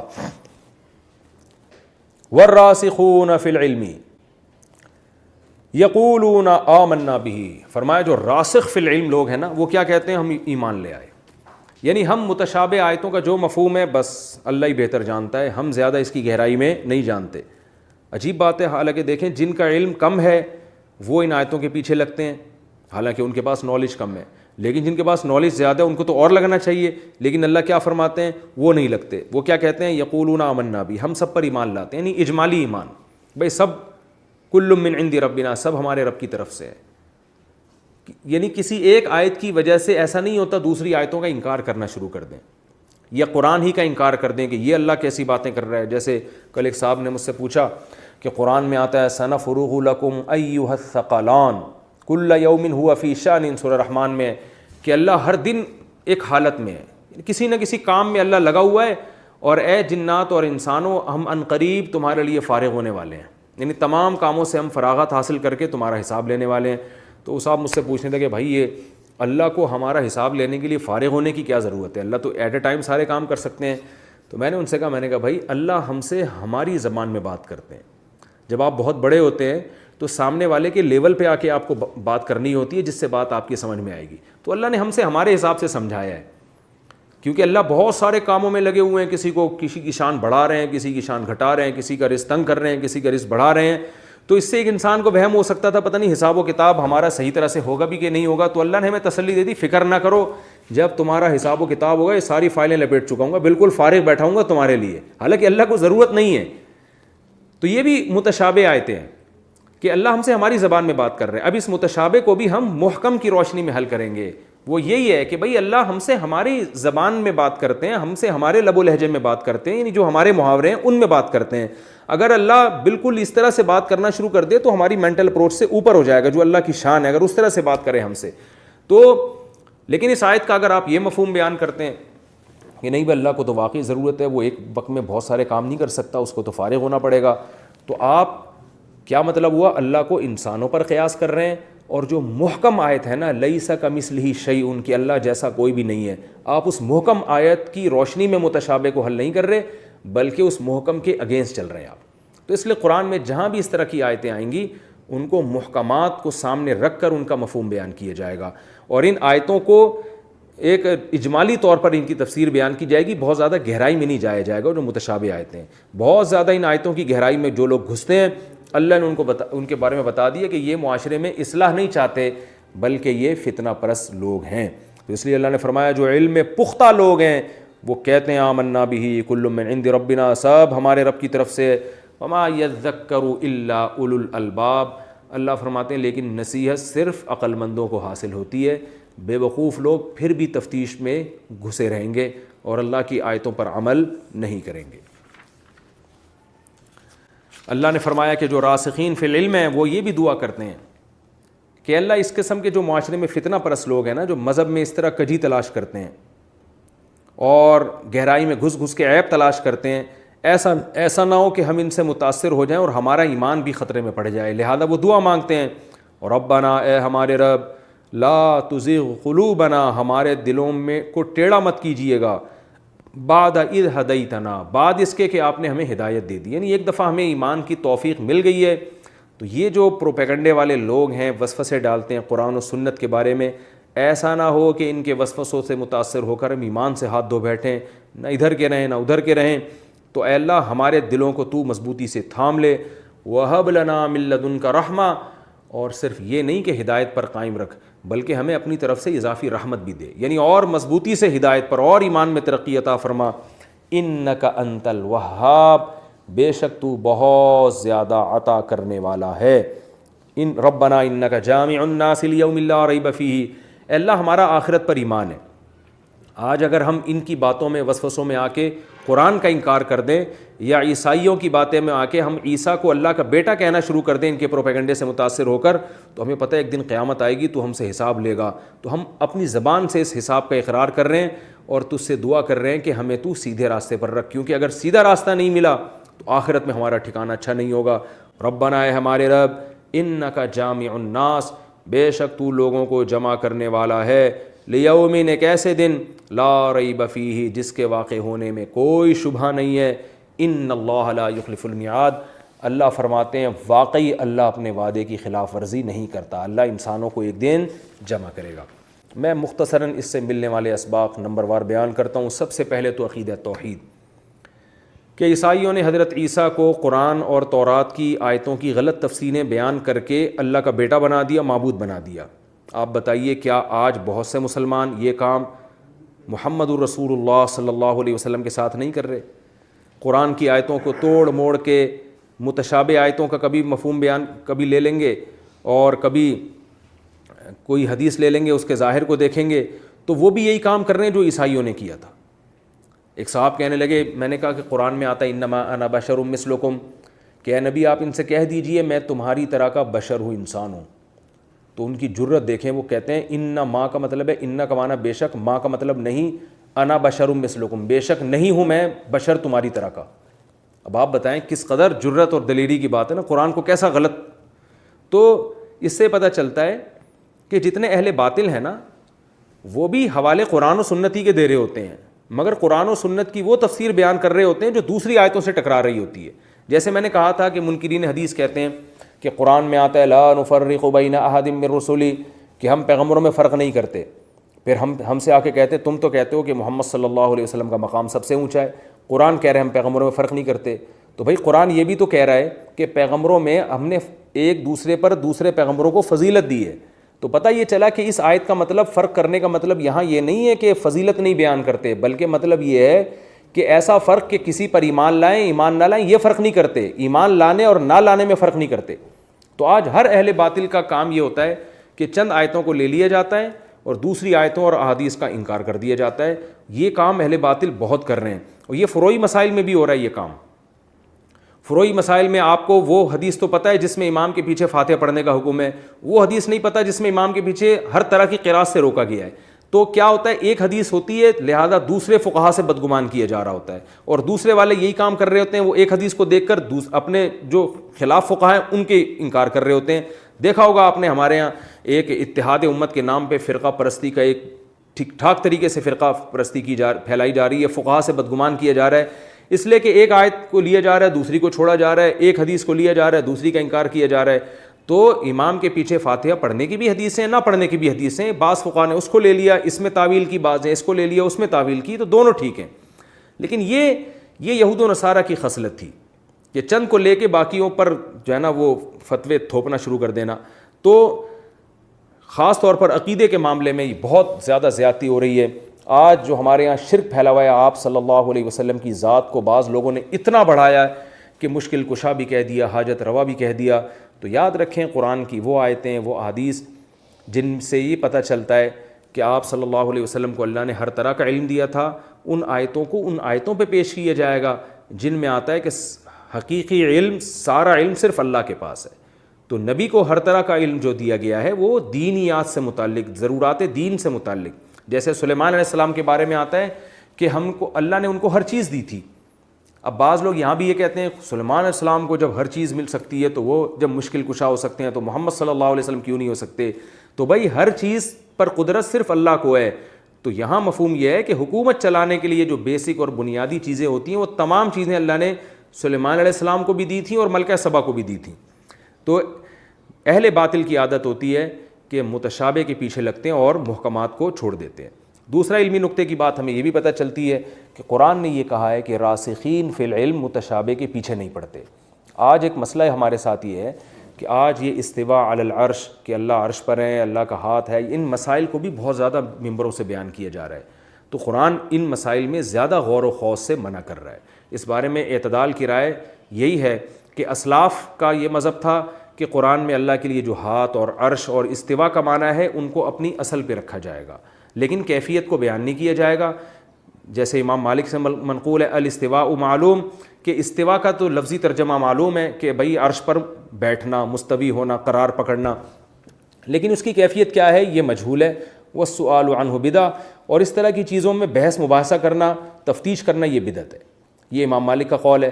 اسلاف جو بعد میں متقدمین گزرے ہیں ان کا جو واسطہ پڑتا تھا زیادہ تر جو عقل پرست لوگ ہیں نا اس زمانے کے فلاسفر تھے, ان سے وہ کہتے تھے کہ یہ اللہ کی ذات ایسی ذات کیسے ہو سکتی ہے جو عرش پر ہے. تو انہوں نے ان آیتوں کی تعویل کر لی. انہوں نے کہا استوا کا یہ مفہوم بھی ہو سکتا ہے استیلا, یعنی غلبہ حاصل کر لینا. جیسے ہم کہتے ہیں کہ بادشاہ جو ہے وہ کسی بادشاہ تخت افروز ہوا, تو مطلب یہ ہوتا ہے بادشاہ کے ہاتھ میں حکومت آ گئی. یہ بھی ایک مفہوم بیان کیا جاتا ہے. جیسے ہم کہتے ہیں نا کہ تختہ الٹ دیا گیا, وزیر اعظم کا تختہ الٹ دیا گیا, وزیر اعظم تختے پر براجمان ہو گئے, اور وزیر اعظم جو ہے نا کرسی آج کل فلاں کے ہاتھ میں ہے. تو اس کا مفہوم کیا ہوتا ہے حکومت. تو متاخرین نے یہ تعویل کی غیر مسلموں کو خاموش کرانے کے لیے کہ تم, یا جو ایتھیسٹ تھے وہ کہتے تھے یہ خدا کیسا ہے جو عرش پر بیٹھا ہوا ہے, تو انہوں نے اس کی تعویل کر لی. انہوں نے کہا بھائی یہ بھی تو قرآن کا مطلب ہو سکتا ہے, اللہ تعالیٰ عرش پر مستوی کا مطلب کہ جیسے اللہ تعالیٰ کے ہاتھ میں حکومت ہے. تو یہ بھی کسی حد تک تعویل بھی بن سکتی ہے. تو ہماری رائے میں جو پہلا قول ہے اسلاف کا وہ زیادہ جاندار ہے, نصوص کے زیادہ قریب ہے, لیکن دوسرے قول کو 100% گمراہی قرار دینا یہ بھی غلط ہے. تو اس بارے میں ضمنی اجمالی بات کی جائے گی, یقینی بات کوئی نہیں کر سکتا اس بارے میں. تو ہم یہ کہیں گے کہ اسلاف کا جو قول ہے وہ حق کے زیادہ قریب ہے, اور بعد میں متاخرین نے جو تعویلات کی ہیں ان تعویلات میں بھی انہوں نے ان نصوص کا انکار نہیں کیا. انہوں نے یہ نہیں کہا کہ اللہ عرش پر ہے, انہوں نے کہا بھئی اللہ عرش پر بھی ہے, اور کیسے ہے وہ ہمیں نہیں پتہ, اور اللہ جو ہے وہ, اور یہ بھی ہو سکتا ہے کہ اللہ عرش پر ہونا یہ کنایا ہو حکومت اپنے ہاتھ میں لینے سے. تو اس لیے اس بارے میں بہتر یہی ہے کہ خاموشی اختیار کی جائے اور ان نصوص کو تلاوت کی جائے, ان کا ترجمہ پڑھا جائے, ان کی ڈیٹیل میں نہ جایا جائے. جیسے کہ قرآن کہہ رہا ہے کہ راسخین فی العلم بس اجمالی ایمان رکھتے ہیں, سب ہمارے رب کی طرف سے, اور ان کی زیادہ ڈیٹیل میں نہیں جاتے. اور اصل جو چیز فوکس کرنے کی ہے وہ یہ دعا کہ اللہ تو نے ہمیں جب ایمان کی توفیق دے دی تو ہمارے دلوں میں اب ٹیڑھا پن پیدا نہ کر. علماء سے ہم نے سنا ہے کہ جو مسلمان بھی روزانہ اس دعا کا معمول بنائے گا اللہ کی رحمت سے انشاءاللہ امید ہے کہ اس کا خاتمہ ایمان پر ہوگا، کیونکہ اللہ نے ہمیں یہ دعا سکھائی ہے اور مانگنے کی ترغیب دی ہے۔ ظاہر ہے تبھی تو اللہ نے اپنے الفاظ میں ہمیں بتایا کہ یوں مانگا کرو، اس لیے کہ اللہ اس دعا کو قبول کرنا چاہتا ہے۔ تو جن لوگوں کو بھی یہ شبہ رہتا ہے کہ پتہ نہیں ہماری موت ایمان پر ہوگی نہیں ہوگی، اسلام سے ایسا نہ ہو ہم پھر جائیں، تو شبہ بلکہ نہ بھی رہتا ہو تو یہ دعا کا معمول بنانا چاہیے کہ ربنا لا تزغ قلوبنا، اللہ بس ہمیں جب تو نے ایک دفعہ اسلام کی ہدایت دے دی اب یہاں سے ہٹانا نہیں، ہمیں کوئی ایسی طاقت نہ ہو جو ہمیں یہاں سے ہٹا سکے۔ اللہ تعالیٰ سے دعا ہے اللہ ہمیں ایمان پر قائم رکھے اور خاتمہ بالخیر ہمارا مقدر کر دے۔ وما علینا الا البلاغ۔ آپ کو پتہ ہے کہ پچھلے رکوع میں عیسائیوں میں جو اہل نجران تھے ان سے بحث مباحثے کا تذکرہ چل رہا تھا کہ آل عمران میں کہ وہ آئے تھے اور نبی صلی اللہ علیہ وسلم سے بحث ہو رہی تھی۔ وہ کہہ رہے تھے کہ متشابہات بھی تو ہیں، حضرت عیسیٰ کو کلیمت اللہ بھی تو کہا گیا ہے، روح اللہ بھی تو کہا گیا ہے، تو اس کا جواب دیا گیا پچھلے رکوع میں۔ اب اس رکوع میں اللہ تعالیٰ جو لوگ دلائل کی دنیا میں ہار جانے کے باوجود بھی ڈھٹائی سے باطل دین پر ڈٹے ہوئے ہیں تو ان کو دو طرح سے ڈرایا جا رہا ہے۔ ایک یہ کہ جیسے تم بحث کی دنیا میں ہار گئے ہو، مغلوب ہو گئے ہو، تو ایسے ہی یہ ذہن میں رکھو کہ میدان جنگ میں بھی تم کو شکست ہوگی، کیونکہ اب آخری نبی آ چکے ہیں اور اللہ نے اپنے دین کو غالب کرنا ہے۔ تو دلائل کی دنیا میں جیسے تم سے جواب نہیں بن پڑا محمد صلی اللہ علیہ وسلم کے سامنے، تم حضرت عیسیٰ ابن مریم کو اللہ کا بیٹا نہیں ثابت کر سکے اور خدا نہیں ثابت کر سکے، تو جیسے دلائل کی دنیا میں تم ہارے ہو تو اللہ کے نبی کو حکم دیا کہ ان کو بتا دیں کہ میدان جنگ میں بھی تمہیں شکست ہوگی، اور دوسری بات ان کو یہ بھی بتا دیا جائے کہ آخرت میں بھی تم برباد ہو جاؤ گے، تو نہ دنیا کے رہو گے نہ آخرت کے رہو گے۔ تو یہ پورے رکوع کا حاصل یہی ہے۔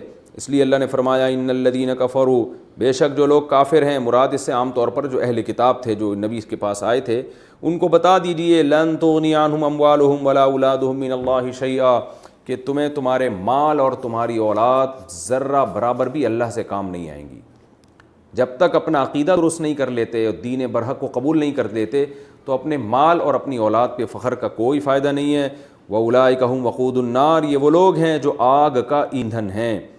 كَدَأْبِ آلِ فرعون، اور ان کی مثال آل فرعون کی طرح ہے۔ وَالَّذِينَ مِن قَبْلِهِمْ، اور ان سے پہلے لوگوں کی طرح۔ فرعون کے پاس کس قدر مال تھا، حکومت بھی تھی، مال بھی تھا، ساری دنیا کی ساری نعمتیں اس کے پاس تھیں، لیکن اس نے اللہ کی آیات کا انکار کیا، جس کا نتیجہ کیا نکلا۔ تو اہل کتاب کو بھی ڈرایا جا رہا ہے کہ تم بھی جو نبی سے مناظرے کے لیے آئے تھے اگر انکار کرو گے تو تمہارا بھی وہی حشر ہوگا۔ کذبوا بآیاتنا، ان سب میں قدر مشترک یہ چیز تھی کہ انہوں نے ہماری آیات کا انکار کیا۔ فأخذهم اللہ بذنوبہم، اللہ نے ان کو پکڑ لیا ان کے گناہوں کے سبب۔ واللہ شدید العقاب، اللہ سخت عذاب والا ہے۔ یہ تو آخرت کا عذاب ہوگا۔ اب نبی کو حکم دیا جا رہا ہے ان کو دنیا کے عذاب سے بھی ڈرائیں۔ قل، اے نبی آپ ان سے کہہ دیجئے، قل للذین کفروا، کہہ دیجئے ان لوگوں سے جو کافر ہیں، ستغلبون، عن قریب تم مغلوب ہو جاؤ گے۔ اور یہ قرآن کی پیش گوئی پوری ہوئی کہ آپ صلی اللہ علیہ وسلم کی پورے جزیرہ عرب پہ حکومت قائم ہو گئی، یہودی بھی مغلوب، عیسائی بھی مغلوب، اور مشرکین مکہ تو فتح مکہ کے وقت ہی مغلوب ہو گئے تھے۔ تو اے نبی آپ ان سے کہہ دیجئے کہ جیسے تم بحث کی دنیا میں ہار چکے ہو، ستغلبون، میدان جنگ میں بھی تم مغلوب ہو جاؤ گے، وتحشرون الی جہنم، اور پھر بالآخر تم جہنم کی طرف جمع کیے جاؤ گے۔ وبئس المہاد، اور وہ بہت برا ٹھکانہ ہے۔ قد کان لکم آیۃ فی فئتین التقطا، اللہ اہل کتاب کو بتا رہے ہیں، نبی صلی اللہ علیہ وسلم کے دور میں جو اہل کتاب تھے ان کو بتا رہے ہیں، غزوہ بدر کی طرف اشارہ کر رہے ہیں۔ 2 ہجری میں غزوہ بدر ہوئی ہے، 313 کا مقابلہ 1000 سے ہوا ہے، تو اور اس میں اللہ تعالیٰ نے اہل اسلام کو مشرکین مکہ پہ فتح دی ہے۔ تو اللہ فرما رہے ہیں اہل کتاب سے کہ جو اللہ 313 کو 1000 پہ غالب کر سکتا ہے، اسباب کی دنیا میں یہ ممکن نہیں ہے، کیونکہ ان کے پاس کچھ بھی نہیں تھا اور وہ اسلحے سے لیس تھے اور ان کے پاس سواریاں بھی تھیں اور یہاں زیادہ تر لوگ پیدل تھے۔ اس کے باوجود اللہ نے جب ان کی مدد کی ہے مسلمانوں کی، اس کا مطلب اللہ مسلمانوں کے ساتھ ہے۔ تو تمہیں یعنی یہود و نصارہ کو اس واقعے سے عبرت حاصل کرنی چاہیے کہ جب اللہ ساتھ دینے پر آ جائے تو پھر اسباب اور وسائل کو نہیں دکھا جاتا۔ قد کان لکم آیۃ، تمہارے لیے ایک نشانی ہے، فی فئتین، دو جماعتوں میں، التقطا، جن کی آپس میں ملاقات ہوئی تھی، یعنی بدر کے میدان میں دو جماعتیں آپس میں ملی تھیں، اس واقعے میں عبرت کا سامان ہے۔ فئۃ تقاتل فی سبیل اللہ، ایک جماعت تھی جو اللہ کی راہ میں لڑ رہی تھی، وأخری کافرۃ، دوسری اللہ کا انکار کرنے والی جماعت تھی، یرونہم مثلیہم، یہ کافروں کی جماعت مسلمانوں کو دیکھ رہی تھی، مثلیہم، اپنے سے یا خود ان مسلمانوں سے دگنا، رأی العین، آنکھوں سے دیکھنے میں۔ یہ ہوا یہ تھا کہ مسلمان تھے بہت تھوڑے اور غیر مسلم تھے بہت زیادہ۔ آپ کو پتہ ہے کہ جنگ میں جب آپ پر کسی کا رعب قائم ہو جائے تو آپ کے حوصلے ویسے ہی پست ہو جاتے ہیں۔ تو احادیث صحیحہ میں ہے کہ رسول اللہ صلی اللہ علیہ وسلم کو خواب دکھایا گیا اور اس میں کافر بہت تھوڑے دکھائے گئے، تو آپ نے صحابہ کرام کو بتایا، جس سے نبی صلی اللہ علیہ وسلم کا حوصلہ بھی بلند ہوا اس خواب کی وجہ سے، اور صحابہ کا حوصلہ بھی بلند ہوا کہ بھئی تھوڑے لوگ ہیں، ہم لڑ سکتے ہیں ان سے۔ تو اللہ نے اپنے نبی کو یہ خواب دکھایا، اس سے مسلمانوں کے حوصلے بلند ہو گئے۔ اور ان کو اللہ نے کیا دکھایا کہ جب مسلمانوں کی فوجیں سامنے آ کے کھڑی ہوئی ہیں تو کافروں کو اللہ نے ایسا دکھایا جیسے یہ اتنے نہیں ہیں جتنے نظر آ رہے ہیں، بلکہ اس سے دگنے ہیں۔ تو ان پر مسلمانوں کا رعب کافروں کے اوپر بیٹھ گیا، یعنی الٹا کر کے اللہ نے دکھایا۔ ہاں، اس پر ایک اشکال ہو سکتا ہے کہ نبی کا خواب تو جھوٹا نہیں ہو سکتا، کہ اگر وہ کافر تھوڑے دکھائے گئے تو زیادہ کیوں نکلے؟ تو علماء نے اس کا جواب یہ دیا ہے کہ ایک تو خوابوں کی تعبیریں ہوا کرتی ہیں، خواب ضروری نہیں کہ جیسا ہے ایز اٹ از وہی تعبیر ہو اس کی، جیسا نظر آ رہا ہے۔ دوسری بات یہ کہ اللہ نے کم دکھانا، یہ اس کی علامت نہیں ہے کہ اللہ یہ بتا رہا ہے کہ وہ کم ہے، بلکہ یہ اس کی علامت، خواب میں یہ دکھایا جا رہا ہے کہ آپ کو ہم اتنے دکھا رہے ہیں، بہت سارے اللہ نے چھپا دیے نبی صلی اللہ علیہ وسلم سے۔ تو جھوٹا خواب جب ہوتا ہے جب خبر دی جاتی کہ یہ تھوڑے ہیں، اور صبح نبی اٹھ کے دیکھتے تو پتہ چلا یہ تو بہت ہیں، تو یہ خواب جھوٹا ہوتا۔ کسی کو کوئی چیز پوری نہ دکھانا، اس میں اس کا سچ اور جھوٹ سے تعلق نہیں ہے۔ جیسے آپ کسی کو یعنی کوئی لشکر دکھانا چاہ رہے ہو اور آپ نے آدھا دکھایا آدھا نہیں دکھایا، تو دکھانے میں یہ تو نہیں ہے کہ آپ نے جو آدھا دکھایا وہ جھوٹ تھے، وہ بھی حقیقت تھی، آدھا چھپا لیا گیا۔ تو نبی صلی اللہ علیہ وسلم کو جو خواب دکھایا گیا اس میں جو غیر مسلم جو مسلمانوں سے لڑنے کے لیے آئے تھے وہ پورے دکھائے نہیں گئے، کیونکہ پھر آپ صلی اللہ علیہ وسلم خواب صحابہ کو بتاتے کہ بھئی اتنے لوگ ہیں تو اس سے حوصلے پست ہو سکتے تھے۔ تو اللہ تعالیٰ نے مسلمانوں کو کم دکھائے، اور جب غیر جو مشرکین مکہ تھے جو مسلمانوں کے مقابلے میں آئے تھے ان کو اللہ نے یہ مسلمانوں کو دکھایا بہت زیادہ کر کے، تو اس کا ایک ان کے اوپر رعب بیٹھ گیا۔ اسی بات کا تذکرہ اللہ نے یہاں کیا کہ یرونہم مثلیہم رأی العین، کہ یہ کافر مسلمانوں کو دگنا دیکھ رہے تھے۔ دگنا نہیں، یہ تھا 3 گنا، لیکن بعض دفعہ کوئی چیز زیادہ ہوتی ہے تو عربی میں اس کو دگنے سے تعبیر کر دیا جاتا ہے، تو مراد صرف دگنا نہیں بلکہ اس سے کئی گنا زیادہ۔ تو اللہ نے ان مسلمانوں کو، یعنی ان کافروں کو مسلمان ڈبل کر کے دکھائے، زیادہ کر کے دکھائے، رأی العین، اور یہ کوئی وسوسہ نہیں تھا بلکہ آنکھوں سے کافروں کو نظر آ رہا تھا کہ مسلمان زیادہ ہیں، ان کو یقین ہو گیا تھا کہ مسلمان زیادہ ہیں، جس سے بہت زیادہ رعب بیٹھ گیا ان کے دلوں میں۔ واللہ یؤید بنصرہ من یشاء، اللہ اپنی نصرت کے ذریعے جس کو چاہتا ہے طاقت دیتا ہے۔ ان فی ذلک لعبرۃ لأولی الابصار، فرمایا کہ اس واقعے میں یقیناً عبرت ہے بصیر نظر والوں کے لیے، جو دیکھ کر عبرت حاصل کرتے ہیں ان لوگوں کے لیے اس میں عبرت ہے کہ کیسے کمزور ترین لوگوں کو اللہ نے طاقتور ترین لوگوں پر غالب کیا۔ تو اہل کتاب کو بتایا جا رہا ہے کہ دلائل کی دنیا میں جیسے تم عاجز آئے ہو تو میدان جنگ میں بھی اسی طرح مسلمانوں سے شکست کھاؤ گے۔ اب آپ کو پتہ ہے کہ ہر باطل کے پیچھے یا تو انسان وسوسوں کی وجہ سے باطل پر چلتا ہے، زیادہ تر انسان چلتا ہے خواہشات کی بیس پہ، اس کا کوئی مفاد ہوتا ہے۔ تو یہود و نصارہ جو اسلام کو فالو نہیں کرتے، حالانکہ اسلام کی حقانیت ان کی سمجھ میں آ گئی ہے، اس کے باوجود اسلام کو فالو نہیں کرتے، تو اس کی بڑی وجہ دلائل نہیں ہے کہ دلائل کی دنیا میں اسلام نے دلائل سے اپنا حق ہونا ثابت نہیں کیا ہے۔ جیسے کہ نبی صلی اللہ علیہ وسلم کے سامنے جو یہود و نصارہ آ کے بیٹھے ہوئے تھے وہ تو حجت بازی میں مغلوب ہو گئے تھے، ان کے پاس جواب نہیں تھے قرآن کے دلائل کے، لیکن کیا ہے کہ انسان خواہشات کا غلام ہے۔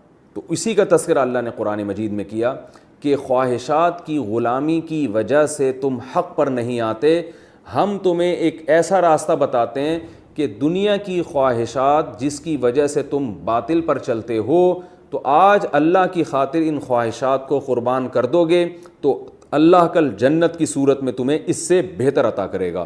تو وہ خواہشات کیا ہیں جن کی وجہ سے انسان برباد ہوتا ہے اور حق کے راستے کو چھوڑتا ہے، اس کا اللہ نے ان آیتوں میں تذکرہ کیا۔ فرمایا زُیِّنَ لِلنَّاسِ، لوگوں کے لیے مزین کر دی گئی ہیں، خوشنما بنا دی گئی ہیں، حب الشہوات، خواہشات کی محبت، من النساء یعنی عورتیں، والبنین اور بیٹے، والقناطیر المقنطرہ اور من الذهب والفضہ، سونے اور چاندی کے ڈھیر، یعنی دولت کی ریل پیل یہ انسان کو اپنی طرف مائل کرتی ہے، والخیل المسومہ، نشان زدہ گھوڑے، مراد اس سے اچھی سواریاں ہیں، بہترین سواریاں، والانعامی اور چوپائے۔ اس زمانے میں مال جو آپ کے پاس جو ایسٹس تھے وہ تو جانور ہی ہوا کرتے تھے، جس کے ریوڑ بڑا ہوتا تو وہ سمجھتا میں زیادہ دولت مند ہوں، تو صرف اس سے چوپائے مراد نہیں، یعنی کسی بھی زمانے میں جو بھی آپ کے پاس اثاثے ہوں گے جس پہ آپ فخر کر سکیں، وہ تمام چیزیں اس میں داخل ہیں۔ والحرث اور کھیتیاں، یہ بھی ایک کمائی کا ذریعہ تھی بہت بڑی، کھیتی باڑی، تو اس کا بھی اللہ نے تذکرہ کیا۔ تو خلاصہ ان آیتوں کا یہ نکلا کہ انسان اپنی چاہتوں کو پورا کرنا چاہتا ہے، جس کی وجہ سے بہت مرتبہ وہ حق سے پیچھے رہ جاتا ہے۔ تو اللہ فرما رہے ہیں ذالک متاع الحیات الدنیا، یہ دنیاوی زندگی کا تھوڑا سا سامان ہے، واللہ عندہ حسن المآب، جبکہ اللہ کے پاس بہترین ٹھکانہ ہے۔ تو اللہ کے لیے اگر ان چیزوں کو قربان کرنا پڑے تو قربان کر دو، کیونکہ اللہ کے پاس بہترین ٹھکانہ ہے۔ اور اے نبی آپ ان کو بتا دیجئے، اُنَبِّئُکُم بِخَیْرٍ مِّن ذَلِکُم، کیا میں تمہیں ان چیزوں سے بہتر چیزوں کا پتہ نہ بتاؤں؟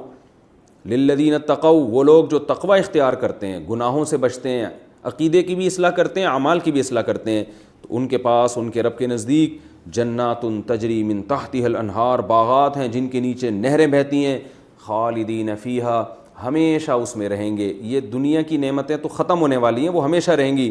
وَأَزْوَاجٌ مُطَہَّرَةٌ، اور پاکیزہ بیویاں، کیونکہ آیت کو شروع کیا گیا کہ سب سے زیادہ مرغوب انسان کو عورتیں ہیں، تو اللہ نے فرمایا کہ تمہاری یہ خواہش بھی جنت میں پوری ہوگی، ایسی بیویاں ملیں گی مطہرۃ، جو پاکیزہ ہوں گی۔ کیا مطلب؟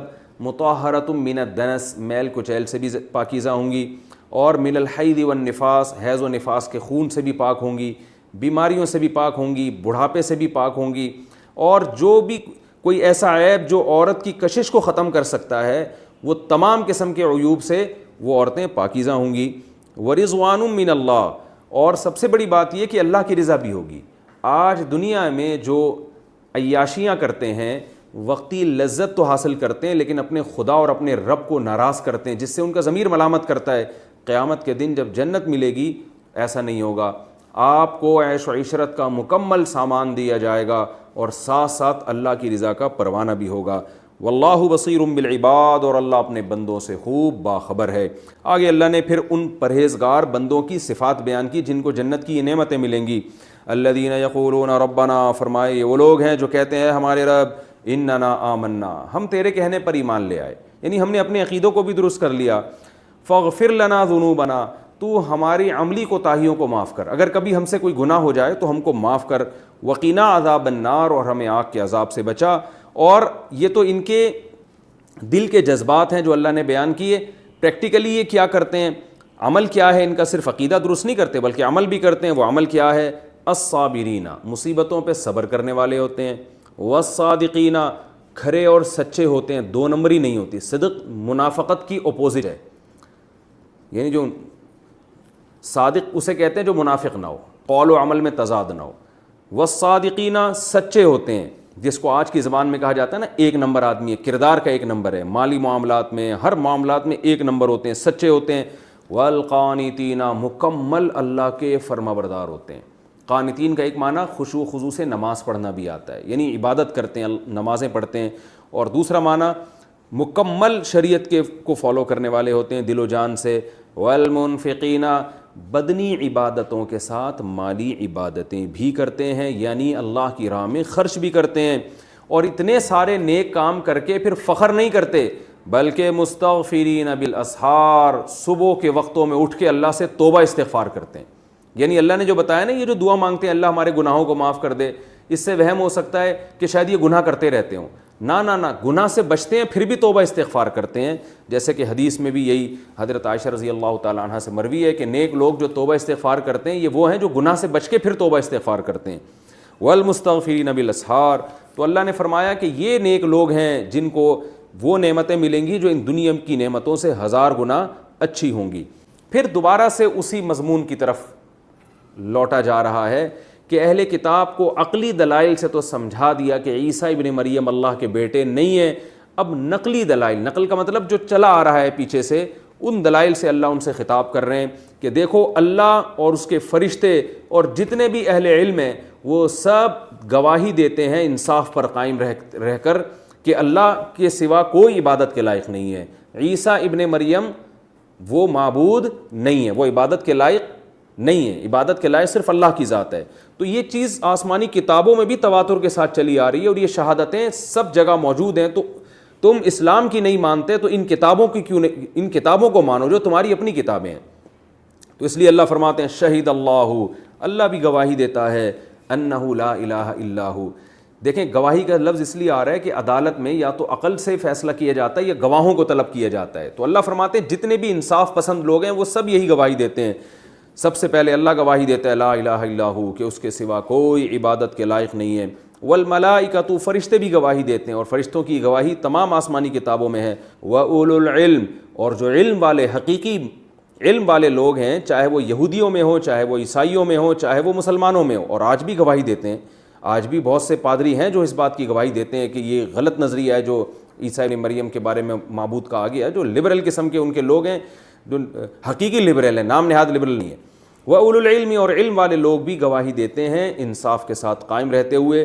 پھر ان تمام گواہیوں کے بعد اللہ نتیجہ نکالتے ہوئے فرماتے ہیں لا الہ الا ہو, حقیقت یہی ہے کہ اس اللہ کے سوا کوئی عبادت کے لائق نہیں ہے. العزیز, وہ زبردست غالب ہے, الحکیم, حکمت والا ہے. یہاں تک تو اہل کتاب سے جو دلائل بیان کیے جا رہے تھے اس میں عقلی نقلی اور دلائل اور دھمکیاں یہ ساری باتیں مکمل ہوئیں.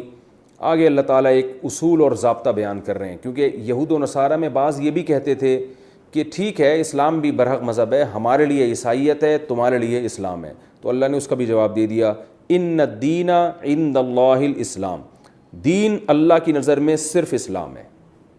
یعنی جب اسلام دنیا میں آ گیا تو اب تمام دین منسوخ ہو گئے, یعنی حقیقی مذہب اب صرف اور صرف اسلام ہے.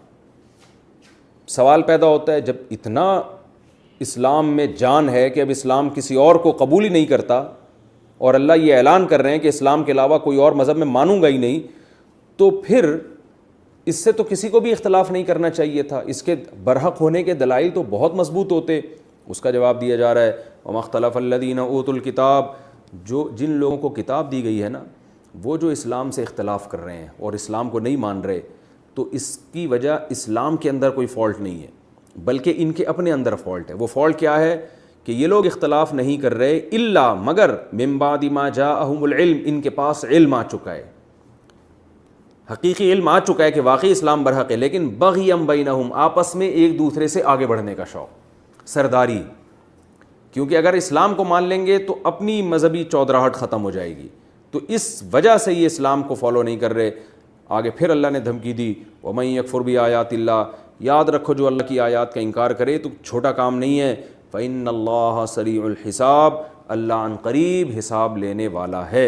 فَإِنْ حَاجُّوكَ, اے نبی اتنا کچھ سننے کے باوجود بھی اگر یہ آپ سے حجت بازی کرتے ہیں, یہ مخصوص قسم کے عیسائی جو آپ سے مناظرے کے لیے آئے تھے ان کی بات چل رہی ہے کہ اتنا کچھ کرنے کے بعد بھی آپ سے حجت بازی کرتے ہیں, فقول, تو آپ ببانگے دولیے اعلان کر دیں اسلمت وجہی للہ, میں اپنے چہرے کو اللہ کے سپرد کر رہا ہوں. یعنی مکمل اس کا یہ کنایا ہے کہ میں تو مکمل اللہ کا فرما بردار بن کے زندگی گزاروں گا.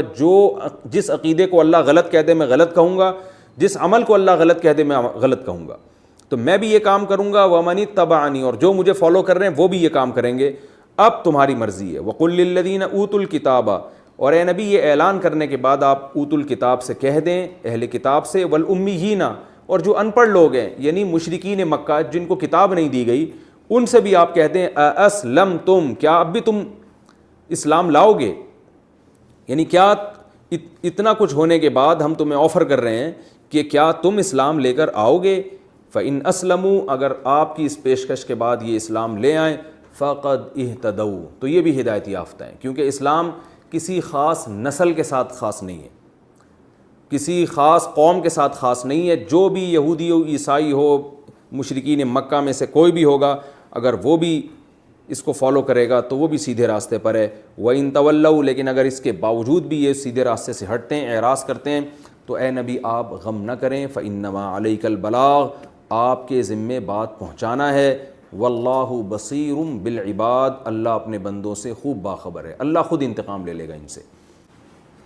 بسم اللہ الرحمن الرحیم، نحمدہ ونصلی علی رسولہ الکریم. آج انشاءاللہ میں جو موٹے موٹے ہمیں اسباق ملتے ہیں نمبر وار میں بیان کر کے اگلے رکوع کی طرف چلوں گا انشاءاللہ. اعوذ باللہ من الشیطان الرجیم، بسم اللہ الرحمن الرحیم. ان الذین کفروا لن تغنی عنہم اموالہم ولا اولادہم من اللہ شیئا. یہاں سے بات چل رہی تھی. تو اس میں ہمیں پہلی بات یہ پتہ چلتی ہے کہ آپ اگر اللہ کے نافرمان ہیں تو اب آپ کا مال اور آپ کی اولاد آپ اس خوش فہمی میں نہ رہیں کہ یہ ہمیں اللہ کے عذاب سے بچا لیں گے. ایمان ضروری ہے، ایمان کے بعد شفاعت بھی کام آئے گی، پیچھے لوگ آپ کے لیے دعا کریں گے وہ بھی کام آ سکتی ہے. لیکن اگر آپ کی موت کفر پر ہو رہی ہے، آپ اللہ کے باغی ہیں، تو پھر کوئی چیز آپ کے کام نہیں آ سکتی. قُلْ لِلَّذِينَ كَفَرُوا سَتُغْلَبُونَ وَتُحْشَرُونَ إِلَىٰ جَهَنَّمَ. اس میں اللہ نے خوشخبری دی ہے کہ اہل ایمان اگر تقویٰ اور ایمان پر قائم رہیں گے تو اللہ انہیں غلبہ عطا فرمائے گا. یعنی ایسا نہیں ہے کہ اللہ ہمیشہ انہیں آزمائش میں ہی رکھے گا، بلکہ ظاہری طور پر بھی اللہ انہیں فتح اور نصرت سے نوازے گا. لیکن قرآن میں اللہ نے دوسری جگہ حکم دیا کہ بشرطے کہ تم تقویٰ اختیار کرو. انتم اعلون ان کنتم مومنین، اگر تم حقیقی مومن ہو تو غلبہ تمہارا ہی ہوگا. اس سے ہمیں پتہ چلتا ہے آج جو مسلمان مغلوب ہیں دنیا میں، مفتوح ہیں، اس کی ایک بڑی وجہ یہ ہے کہ مسلمان اپنے دین سے دور ہو چکے ہیں. غیر مسلموں کی کامیابی کے جو ان کے اصول ہیں وہ یاد رکھیے مسلمانوں کی کامیابی کے نہیں ہیں. غیر مسلم صرف ظاہری اسباب کے ذریعے کامیاب ہوتا ہے، مسلمان کو ظاہری اسباب کے ساتھ اپنے اعمال کی بھی اصلاح کرنی ہے. اسی بیس پہ اللہ انہیں دنیا میں غلبہ عطا فرمائے گا. اس رکوع میں یہ بھی سبق ملتا ہے کہ کس طرح اللہ بعض مرتبہ چھوٹی جماعتوں کو بڑی جماعتوں پر غالب کرتے ہیں. قرآن میں اللہ نے فرمایا تمہارے لیے 2 جماعتوں میں نشانیاں ہیں، یعنی غزوہ بدر میں چھوٹی جماعت بڑی جماعت سے ملی، مگر بڑی جماعت کو اللہ نے چھوٹی جماعت بڑی کر کے دکھائی ہے. یہ اللہ کی قدرت ہے کہ اللہ باطل کے دل میں اہل حق کا بعض مرتبہ روب ڈال دیتے ہیں، اور یہ دل جو ہے نبی صلی اللہ علیہ وسلم نے فرمایا اللہ کے ہاتھ میں. آپ ظاہری نقشے تو چینج کر سکتے ہیں لیکن دل کی کیفیات آپ کے ہاتھ میں نہیں ہے، تو وہ اللہ نے اپنے ہاتھ میں رکھا ہوا ہے معاملہ. تو یہ اللہ کی عادت ہے کہ اللہ اہل حق کا اہل باطل پہ روب ڈالتے ہیں. تو اس لیے اہل حق کو اپنی قسم پرسی اور اپنے اسباب اور وسائل کی قلت سے زیادہ غمزدہ نہیں ہونا چاہیے. آپ کم وسائل کے بعد بھی اللہ آپ کو دشمن پہ غلبہ عطا فرما سکتا ہے، دشمن پہ آپ کا روب ڈال کر. ویسے بھی ماہر نفسیات بھی یہ بات کہتے ہیں کہ جو آدمی غلطی پر ہوتا ہے نا، وہ اسے احساس ہوتا ہے کہ میں غلط ہوں، یہ غلط ہونے کا احساس اس کو بزدل بنا دیتا ہے. اور آپ اگر حق پر ہیں تو کمزور ہونے کے باوجود آپ کو آپ کا حق پر ہونے کا احساس آپ کو بہادر بنا دیتا ہے. یہ بھی ایک زمینی حقیقت ہے. تو اللہ نے فرمایا کہ وہ طاقتور تھے لیکن کمزوروں کو اللہ نے ان کی نظر میں طاقتور بنا کے دکھایا. تو یہ اللہ تعالیٰ کی قدرت ہے اور اس قدرت کا آج بھی ہم مشاہدہ کرتے رہتے ہیں. اس رکوع میں ہمیں یہ سبق بھی ملتا ہے زُيِّنَ لِلنَّاسِ حُبُّ الشَّهَوَاتِ مِنَ النِّسَاءِ وَالْبَنِينَ وَالْقَنَاطِيرِ الْمُقَنطَرَةِ مِنَ الذَّهَبِ وَالْفِضَّةِ. فرمایا ہم نے لوگوں کی نظروں میں عورت کی محبت کو، بیٹوں کی محبت کو، اور سونے چاندی ڈھیر اور سواریاں اور چوپائے اور کمانے کے اور جو ذرائع ہیں، کھیتیاں، ان کو ہم نے مزین بنا دیا ہے. مزین کے لفظ سے ہمیں پتہ چلتا ہے کہ یہ چیزیں ضروری نہیں ہے کہ حقیقت میں بھی اچھی ہوں. زینت کہتے ہیں ایک چیز کو آپ اس کو میک اپ کر کے اس پہ مزین چادر ڈال کے اس کو لوگوں کی نظر میں خوشنما بنا دیں.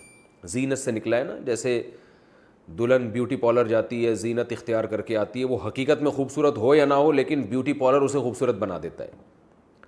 ایک بری چیز ہے لیکن آپ اچھے لیبل لگا کے اس کو اچھا بنا دیتے ہیں, جیسے کہ آج کل میڈیا کر رہا ہے, برائی کو اچھائی کا لیبل, جیسے حقوق نسواں کے نام سے آپ دیکھ رہے ہیں عورت کی بربادی ہو رہی ہے, لیکن لیبل عورت کی آزادی کے نام سے بڑے اچھے اچھے لیبل لگا کے بری چیز کو اچھا کر کے دکھایا جا رہا ہے. تو مزین کا مطلب یہ ہوتا ہے ایک چیز اندر سے اچھی ہے یا نہیں ہے, لیکن آپ نے اس پہ ایسی چادر اڑا دی اس کو کہ اگر اس کے اندر گند بھی بھرا ہوا ہے تو دیکھنے میں آپ کو وہ اچھا لگنے لگے. تو اللہ نے فرمایا کہ یہ جو دنیا ہے جس میں یہ چیزیں ہیں یہ اچھی ہیں یا نہیں ہے یہ تو ایک الگ بحث ہے, لیکن بہرحال لوگوں کو اچھی لگتی ہیں, ان پہ مزین چادر اللہ نے اوڑھ دی ہے, خوشنما معلوم ہوتی ہیں یہ چیزیں لوگوں کو. اور آگے اللہ نے فرمایا میں تمہیں اس سے بہتر نہ بتاؤں, اور وہ کیا ہے؟ جنت. اس میں ہمیں یہ اشارہ دے دیا ہے کہ تمہیں دنیا خوشنما تو لگ رہی ہے, اللہ کی طرف سے پابندی بھی نہیں ہے دنیا اختیار کرنے پر, کسی پیغمبر نے دنیا کمانے کو, دنیا اختیار کرنے کو حرام نہیں قرار دیا, بلکہ ہمارے پیغمبر نے تو ترغیب دی ہے بہت سارے مقامات پر. قرآن نے اللہ کے فضل کو تلاش کرنا اس کو یعنی اس کی ترغیب دی ہے قرآن مجید نے. لیکن قرآن کیا کہہ رہا ہے کہ ہم نہیں کہہ رہے کہ یہ غلط چیزیں ہیں, بلکہ قرآن کہہ رہے ہیں اُنَبِّئُکُم بِخَیْرٍ مِّن ذَلِکُم, اس سے بھی بہتر کا پتہ نہ بتائیں ہم تمہیں, وہ ہے جنت جس کے نیچے نہریں بہتی ہوں گی اور وہاں پاکیزہ بیویاں ملیں گی تمہیں اور اللہ کی رضا ملے گی. تو اس میں اشارہ کر دیا کہ دنیا اختیار کرنا منع نہیں ہے, لیکن انسان کی نیچر ہے جب اس سے کوئی بہتر چیز مل رہی ہوتی ہے تو وہ کمتر کو چھوڑ دیتا ہے. آپ کے پاس کوئی شخص سونے کا چھوٹا سا سکہ لے کر آئے اور آپ کے پاس ایک دوسرا شخص ڈائمنڈ لے کر آ رہا ہے جو کروڑوں روپے کا ہے, اس سونے کی قیمت ہے 2-4 لاکھ اور ڈائمنڈ کی قیمت ہے کروڑوں روپے. آپ کو آپشن دیا جاتا ہے کہ ان دونوں میں سے ایک اختیار کرو. آپ کہتے ہو کہ میں ڈائمنڈ لوں گا. اب کوئی شخص کہے یار تمہیں فری میں سونے کا سکہ مل رہا ہے تم نہیں لے رہے, تو آپ کو جواب میں یہ کہیں گے کہ مجھے سونے کی سکہ ایک قیمتی چیز مل رہی ہے, لیکن اگر میں یہ سونے کا سکہ لیتا ہوں تو اس سے قیمتی سے محروم ہو جاتا ہوں میں, اور وہ ہے ڈائمنڈ. تو یہاں بھی قرآن کہہ رہا ہے کہ یہ سب چیزیں ہیں لیکن یہ آزمائش ہے. بہت سے مقامات ایسے ہوں گے جہاں تم اگر دنیا کے حصول کی کوشش کرو گے تو جنت سے محروم ہو جاؤ گے. تو ہمیشہ اعلیٰ کی تلاش میں انسان کمتر کو قربان کر دیتا ہے, کمتر کی لالچ میں اعلیٰ کو قربان نہیں کرتا. تو جب یہ دنیا کی چیزیں جن میں عورتیں, بچے اور سونے چاندی کے ڈھیر اور بہترین سواریاں تمہیں اپنی طرف مائل کریں تو تم یہ سوچ لیا کرو کہ ان کی طرف جانے سے کہیں جنت سے محرومی تو نہیں ہو رہی. اگر نہیں ہو رہی ہے تو جاؤ, ہو رہی ہے تو پھر وہ اس سے بہتر ہے, اس کو چھوڑ دو پھر. اور دنیا کی طرف جانے سے آخرت کا نقصان کب ہوتا ہے؟ جب دنیا ناجائز طریقے سے آپ کما رہے ہوں اور اپنی خواہشات کو حرام طریقے سے آپ پوری کر رہے ہوں. جیسے اللہ نے عورت کا ذکر کیا, اگر عورت سے تعلق آپ بغیر نکاح کے رکھ رہے ہیں, دوستیاں لگا رہے ہیں, تو یہ تعلق قیامت کے دن آپ کو جنت کی نعمتوں سے محروم کر دے گا. ایسے موقع پہ آپ نے گھٹیا چیز کو لے لیا اور اعلیٰ سے آپ محروم ہو گئے. اگر آپ بیٹوں کی طرف جا رہے ہیں, اولاد پہ فخر کر رہے ہیں کہ مجھے اللہ نے اتنی اولاد دی, مجھے بیٹے دیے, لیکن آپ اپنی اولاد کو خوش کرنے کے لیے, ان کے دل میں اپنی محبت پیدا کرنے کے لیے ناجائز کی طرف جاتے ہیں تو آپ آخرت سے محروم ہو رہے ہیں اور دنیا کی لذتوں میں آپ پڑ رہے ہیں. اگر آپ القناطیر المقنطرہ من الذهب والفضہ, سونے اور چاندی کے ڈھیر کی طرف جا رہے ہیں, یہ بینک بیلنس اس زمانے میں سونے چاندی کے ڈھیر نہیں ہوتے, اس زمانے میں آپ کا بینک اسٹیٹمنٹ دیکھا جاتا ہے کہ آپ کے پاس کتنا سرمایہ ہے, آپ کی پراپرٹی دیکھی جاتی ہے. تو اگر آپ اس مال کی طرف مائل ہو رہے ہیں اور اس مال کو کمانے کی کوشش کر رہے ہیں کیونکہ آپ کو یہ چیزیں خوشنما معلوم ہوتی ہیں اور آپ زیادہ سے زیادہ اکٹھی کرنے کی کوشش میں لگے ہوئے ہیں, لیکن وہ کوشش کا طریقہ وہ ہے کہ آپ نہ کمانے میں یہ دیکھتے ہیں کہ حلال کما رہا ہوں یا حرام, اور نہ خرچ کرنے میں یہ دیکھتے ہیں کہ حلال خرچ کر رہا ہوں یا حرام جگہ پہ خرچ کر رہا ہوں. تو اس کا مطلب آپ دنیا تو حاصل کر رہے ہیں لیکن آپ اپنے آپ کو آخرت سے محروم کر رہے ہیں. تو اللہ فرما رہے ہیں اُنَبِّئُکُم بِخَیْرٍ مِّن ذَلِکُم, یہ جو سونے اور چاندی کے ڈھیر ہیں ہم تمہیں بتاتے ہیں اس سے بھی بہتر ہے ہمارے پاس. تو ان ڈھیروں کے چکر میں وہاں سے محروم نہ ہو جانا.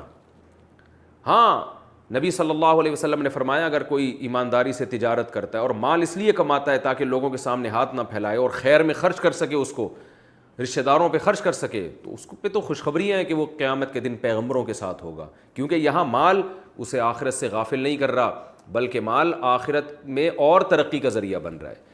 تو یہ تمام مثالیں قرآن مجید نے بہترین مثالیں دی۔ والخیل المسومہ، گھوڑے، اس زمانے کی بہترین سواری گھوڑا تھی۔ تو میں نے بار بار یہ بات بتائی ہے کہ قرآن جزئیات بیان کرتا ہے لیکن قاعدے اور اصول مقصد ہوتے ہیں۔ گھوڑے سے مراد سواری ہے، بہترین سواریاں ہمیشہ سے انسان اس پہ فخر کرتا ہے۔ آج کی بہترین سواری بڑی بڑی گاڑیاں ہیں جن میں لوگ فخر کرتے ہیں اور رکشے اور ٹیکسی والوں کو حقارت کی نظر سے دیکھتے ہیں۔ تو اللہ فرماتے ہیں کہ وہ رکشے اور ٹیکسی والا یا وہ گدھا گاڑی والا جس کی آخرت محفوظ ہے، اس لینڈ کروزر والے سے کروڑہ گنا بہتر ہے جس کے پاس لینڈ کروزر ہے اور وہ اس میں سفر کرتا ہے مگر وہ اپنی آخرت کا نقصان کر بیٹھا ہے۔ والانعام والحرث، یہ چوپائے اور کھیتیاں یہ ارننگ کا ذریعہ تھیں۔ بزنس اور آپ کی جاب کیسی ہے اس پہ بھی لوگ فخر کرتے ہیں۔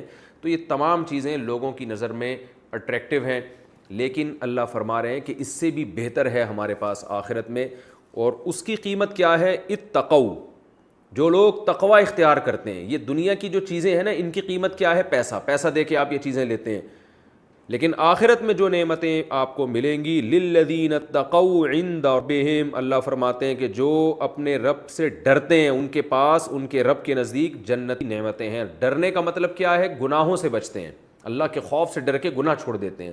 میں بار بار یہ بات بتاتا ہوں کہ صرف ڈرنا کافی نہیں ہے، اتنا خوف کہ آپ کے قدم حرام کی طرف جانے سے بچ جائیں، تو یہ اس جنت کی قیمت ہے جو اللہ نے رکھی ہے۔ تو ہمیں یہ بھی ایک بہت اہم علمی نقطے کی بات اس آیت سے پتہ چلتی ہے، بہت اہم آیت ہے ہماری زندگی کے ہر شعبے میں، کہ جب بھی آپ کو یہ چیزیں اللہ کی طرف مائل کریں آپ فوراً یہ سوچیں کہ اس سے بھی بہتر ہے۔ آپ کا بد نظری کا دل چاہتا ہے، کوئی حسین عورت جا رہی ہے آپ کا دیکھنے کا دل چاہتا ہے، حرام لذت کا دل چاہتا ہے آپ کا، آپ فوراً سوچیں کہ اللہ کے پاس اس سے بہتر ہے میرے لیے۔ آج میں اپنی نظر کو جھکا لوں گا تو کل اللہ میری اس آنکھوں کی خواہش کو پورا کریں گے۔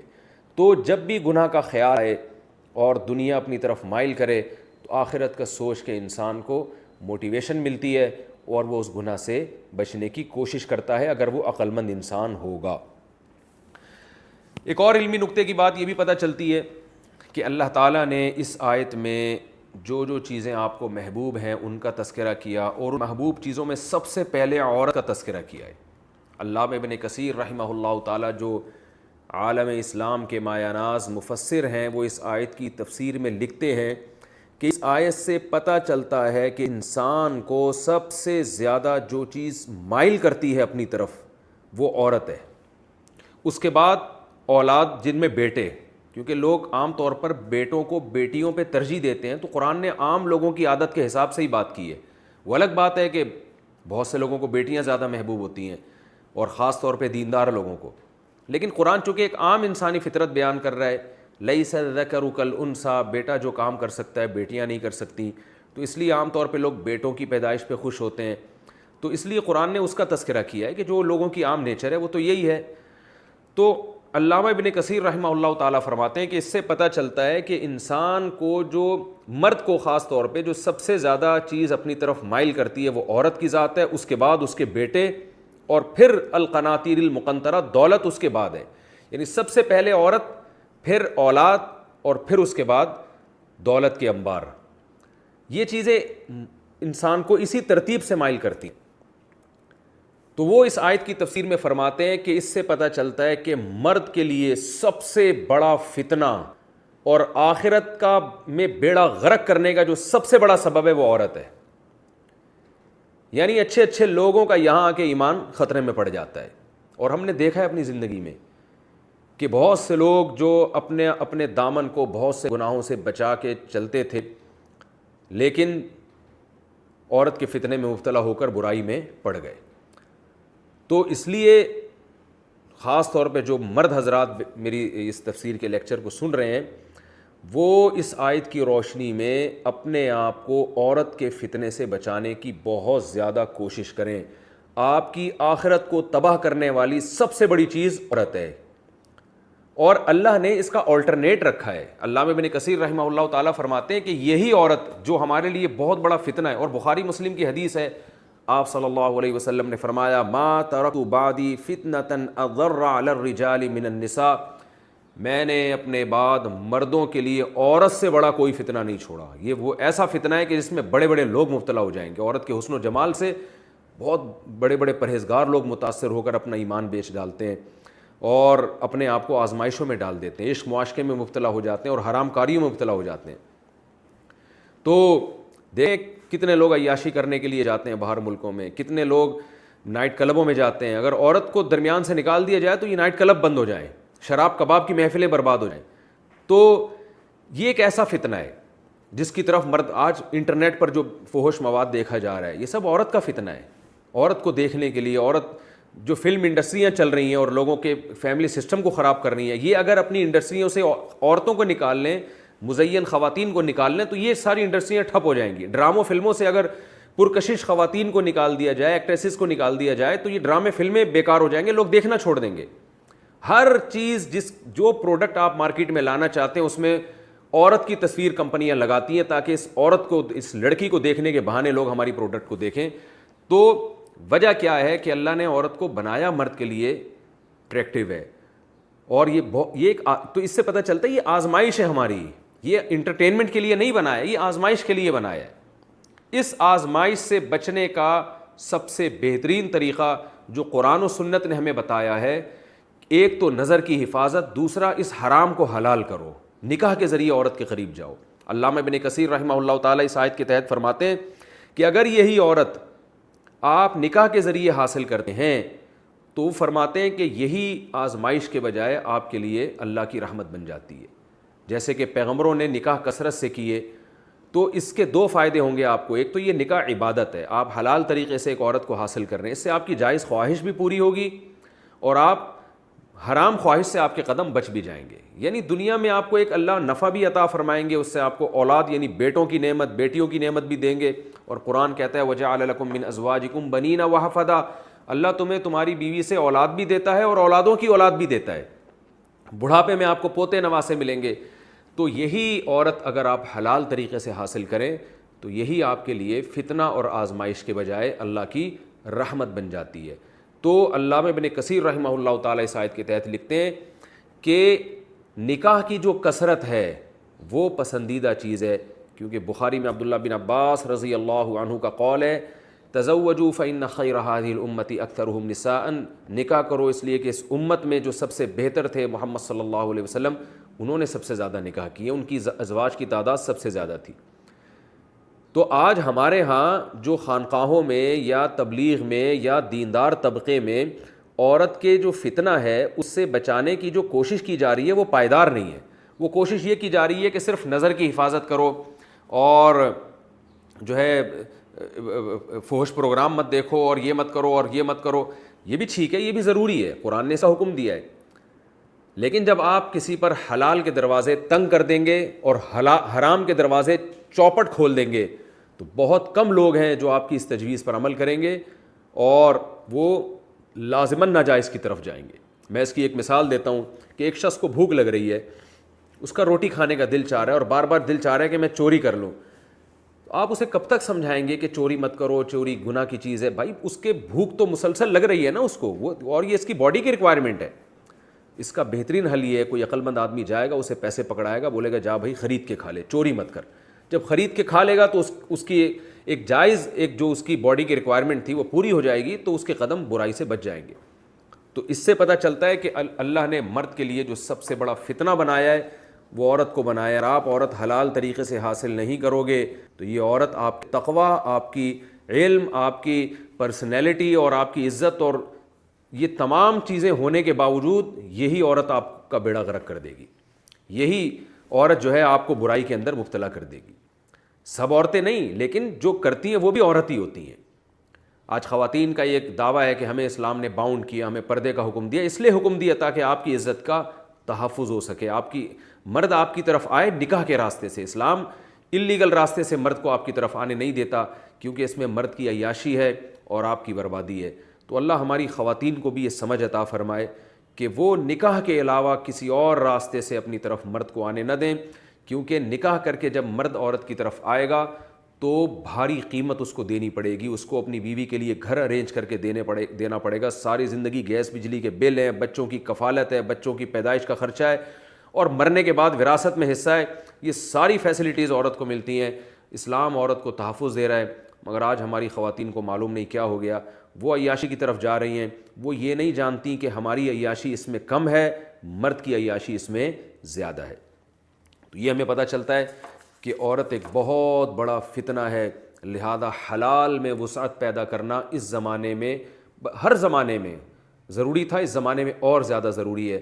تو نکاح کو کسی بھی طریقے سے اس کی حوصلہ شکنی کرنا، اسلام کم عمری کی شادی کا قائل ہے، بچی کی شادی 13 سال میں، لڑکے کی شادی 14-15 سال میں کر دی جائے، اسلام اس کا قائل ہے۔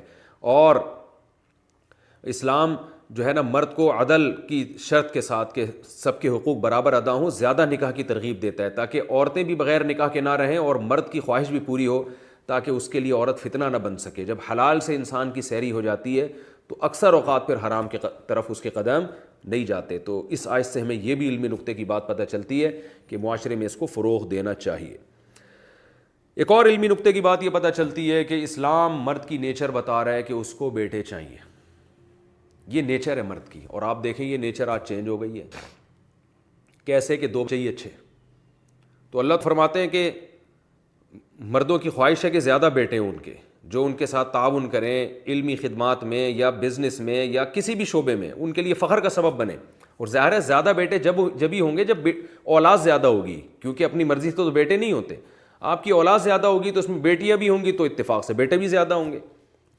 تو یہ ہمیشہ سے، اور پہلے جتنے پیغمبر تھے وہ جب اپنی قوموں کو نصیحت کیا کرتے تھے تو اس نصیحت میں یہ بھی بتاتے تھے کہ تم ایمان اور نیک عمل اختیار کرو، یمددکم باموال وبنین، اللہ تمہارے مال میں بھی برکت دے گا، اولاد میں بھی برکت دے گا، یعنی اولاد بھی تمہیں زیادہ دے گا۔ تو اس سے پتہ چلتا ہے کہ یہ تو غیر مسلم کی بھی نیچر ہے کہ اولاد زیادہ ہو، لیکن آج آپ دیکھیں کہ اس نیچر کے خلاف لوگوں کو بغاوت پہ اکسا دیا ہے، اور ہر آدمی کی خواہش ہے میرے 2-3 بچے ہوں، یعنی آپ سے آپ کی آنکھوں کی ٹھنڈک چھینی جا رہی ہے اور آپ کو پتہ ہی نہیں ہے، ایسا ذہن خراب کر دیا آپ کا۔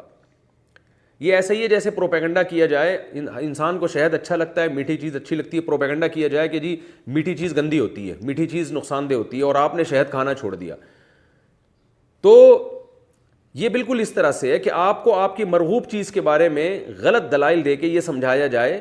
وہ الگ بات ہے کہ 40 سال کے بعد آپ کی انرجی یوٹیلائز نہیں ہوتی تو ڈاکٹر میٹھا کم کرنے کا حکم اس لیے دے رہے ہوتے ہیں کہ کھاؤ اتنا جتنا یوٹیلائز تو کرو اس کو، تو لیکن انسان کی نیچر ہے کہ میٹھا اس کو اچھا لگتا ہے، وہ مانے تو صحیح نا کہ مجھے اچھا لگتا ہے۔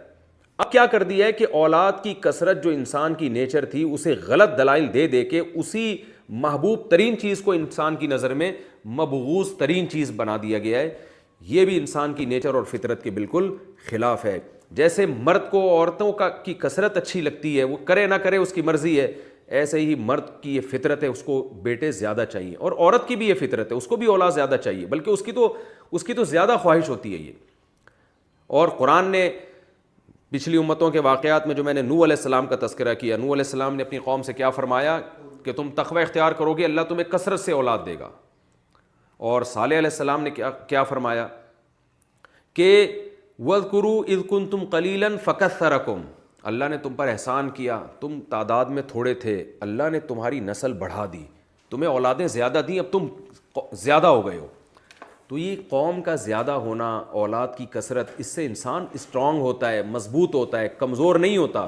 فیملی پلاننگ والے آپ کو یہ تو بتاتے ہیں کہ بچے جب آئیں گے تو ان پہ خرچہ کرنا پڑے گا، یہ نہیں بتاتے کہ بچے جب دنیا میں آتے ہیں تو 2 ہاتھ اور 2 عدد پاؤں لے کر آتے ہیں، اتنا ان پہ خرچہ نہیں کرنا پڑتا جتنا وہ کما کے دیتے ہیں ماں باپ کو، ان پہ انویسٹمنٹ کم ہوتی ہے، اس کا آؤٹ پٹ بہت زیادہ ہوتا ہے۔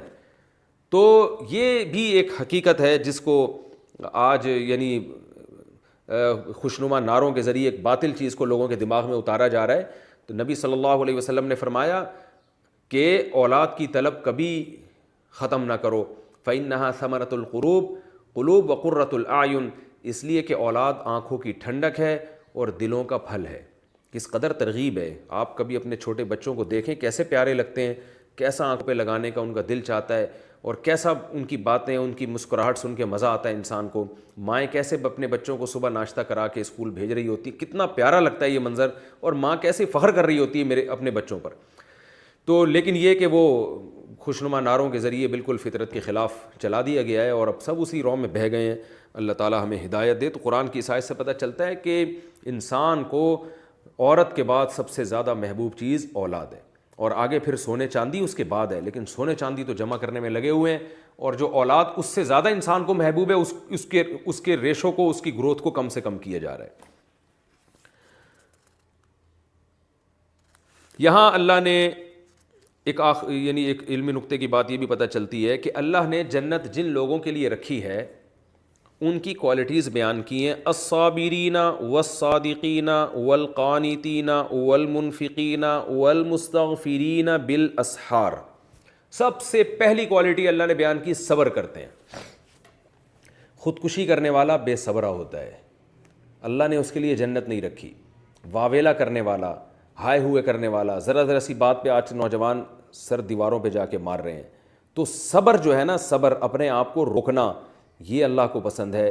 چیخنا, چلانا, واویلا کرنا, یہ صفت اللہ کو پسند نہیں ہے. دوسری الصادقین, سچے. 2 نمبر لوگ اللہ کو پسند نہیں ہیں, آج 2 نمبری کمال سمجھا جاتا ہے. القانتین, اطاعت کرنا. المنفقین, خرچ کرنے والے لوگ. کنجوس لوگ اللہ کو پسند نہیں ہیں. اور راتوں کو اٹھ کے گناہوں سے توبہ کرنے والے. آج وظیفوں پہ بڑا زور ہے. آپ کسی کو بتا دیں کہ صبح 4 بجے اٹھ کے آپ نے یہ وظیفہ پڑھنا ہے, اس سے آپ کا فلاں کام بن جائے گا, تو شروع ہو جائیں گے وہ لاکھوں مرتبہ. تو اللہ تو رات کو اٹھ کے ہمیں استغفار کا حکم دے رہے ہیں کہ اللہ سے جہنم کی پناہ مانگا کرو. اسی مضمون کو قرآن میں دوسرے مقام پر بھی بیان کیا. والذین یبیتون لربہم سجدا وقیاما. نیک لوگ سجدے اور قیام میں راتیں گزارتے ہیں اور اپنے رب سے اپنے رب کی جہنم سے پناہ مانگتے ہیں. تو راتوں کو اٹھ کے آخرت کی فکر کرنی چاہیے اور آخرت کے خوف سے اللہ کو پکارنا چاہیے. اس رکوع میں ہمیں یہ بھی پتہ چلتا ہے کہ اللہ نے توحید پر خود بھی گواہی دی, اس کے فرشتوں نے بھی, اور جتنے بھی اہل علم ہیں وہ توحید پر گواہی دیتے ہیں. اور اللہ نے اس آیت میں بار بار توحید کا تکرار کیا ہے کہ شہید اللہ انہ لا الہ الا ھو والملائکۃ, اللہ بھی گواہی دیتا ہے, فرشتے بھی, واولو العلم, اور اہل علم بھی. تو 3 قسم کے طبقے جب کسی بات پر گواہی دے رہے ہوں تو یہ اس بات کے سچے ہونے کی دلیل ہے. اس کو دلیل نقلی کہا جاتا ہے. لا الہ الا ھو العزیز الحکیم. اور ان الدین عند اللہ الاسلام, یہ ہمارے لیے بڑے فخر کی بات ہے کہ اللہ نے ببانگ دوہل اعلان کر دیا کہ جب اسلام دنیا میں آیا ہے تو پھر اسلام کے علاوہ کوئی اور مذہب اللہ کی نظر میں قابل قبول نہیں ہے. اور یہ بھی بتا دیا اللہ نے کہ یہ اسلام کے علاوہ کوئی مذہب اللہ قیامت میں نہیں مانے گا. سوال پیدا ہوتا ہے کہ غیر مسلم تو اسلام کو مانتے نہیں, تو اللہ نے اس کا بھی جواب دے دیا کہ یہ جو اختلاف کرتے ہیں اسلام میں, یہ دلیل کی بیس پہ نہیں ہے بلکہ ضد اور عناد کی بیس پر ہے. تو ہمیں اپنے بارے میں بھی سوچنا چاہیے کہ ہم اگر کسی سے کسی مسئلے میں اختلاف کرتے ہیں تو بغیم بینہم تو نہیں ہے وہ اختلاف. ایسا تو نہیں ہے کہ ضد اور ہٹ دھرمی اور حب جاہ کی بیس پر کہ ہم کسی سے آگے نکلنا چاہتے ہیں. قرآن میں یہ مضمون بہت زیادہ بیان ہوا ہے کہ حق سے اختلاف کرنے والے اکثر و بیشتر دلائل کی دنیا میں نہیں بلکہ ضد اور حسد کی بیس پہ. تو جو بیماری کامن ہوتی ہے اس کے بارے میں یہ سوچنا چاہیے کہ یہ بیماری میرے اندر تو نہیں ہے. کرونا پھیلا ہوا ہے, بہت سے لوگ ٹیسٹ کروا لیتے ہیں کہ یار تھوڑے سے بھی علامات ظاہر ہوتی ہے ٹیسٹ کروا لیتے ہیں کہ میرے اندر ایسا تو نہیں کہ یہ جرثومہ میرے اندر چلا گیا ہو, یہ وائرس میرے اندر آ گیا ہو اور میں بیمار ہو گیا ہوں. تو روحانی بیماریاں بھی جو ہوتی ہیں جس کے بارے میں قرآن کہتا ہے یہ اکثر لوگوں میں پائی جاتی ہیں, تو ہمیں اپنا بھی ٹیسٹ کرانا چاہیے کہ یہ بیماری کہیں ہمارے اندر نہ ہو. اس کا بہت خیال کرنا چاہیے. آپ ڈیبیٹ میں جب کسی سے اختلاف کر رہے ہیں تو بار بار یہ استحضار کیا کریں, سوچا کریں کہ کہیں میں نے اس کو انا کا مسئلہ تو نہیں بنا لیا. ایسا تو نہیں ہے کہ میں سامنے والے کی بات مانوں گا تو میں چھوٹا ہو جاؤں گا, وہ بڑا ہو جائے گا. ایسا تو نہیں ہے میں اپنے مسلک کی تائید کے لیے دلیل دے رہا ہوں تو میرا مقصد اپنے مسلک کو بس صحیح ثابت کرنا ہے, حالانکہ دوسرے مسلک کے پاس دلیل مضبوط ہے, مجھ سے زیادہ مضبوط ہے. ایسا تو نہیں کہ میں اس کو نیچا دکھانا چاہتا ہوں. یہ ہمارے مذہبی فرقوں میں یہ بیماری ہول سیل کے حساب سے ہے, ہمارے سیاسی لیڈروں میں یہ بیماری اور سیاسی لیڈروں کو فالو کرنے والوں میں یہ بیماری بہت زیادہ ہے. اگر آپ کی سیاسی لیڈر سے کوئی غلط کام ہوگا آپ نے اس کی تعویل کر کے اس کو اچھا قرار دینا ہے. اپوزیشن سے اگر اس کے لیڈر سے اگر کوئی اچھا کام بھی ہوگا آپ نے اس کو غلط قرار دے کر اس کو برا قرار دینا ہے. یہ آج کل ہو رہا ہے اور لوگ دیکھ رہے ہیں کہ اپنا لیڈر بہت اچھا چاہے جتنا برا ہو، سامنے والا بہت برا چاہے جتنا اچھا ہو. تو یہ معیار یہ سب جگہ چل رہا ہے، اور یہ چیز انسان کو جہنم میں لے جانے کا سبب بنتی ہے.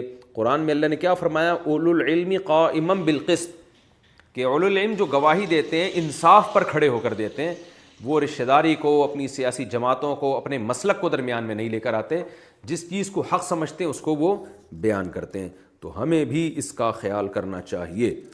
اور ایک اور علمی نکتے کی بات ہمیں اس سے یہ بھی پتہ چلتی ہے، فَإِنْ حَاجُّوكَ فَقُلْ أَسْلَمْتُ وَجْهِيَ لِلَّهِ وَمَنِ اتَّبَعَنِي. یہ بہت اہم پوائنٹ کی بات ہے جو قرآن بار بار بیان کرتا ہے، لہذا میں بھی اس علمی نکتے کو بار بار ہائی لائٹ کرتا ہوں.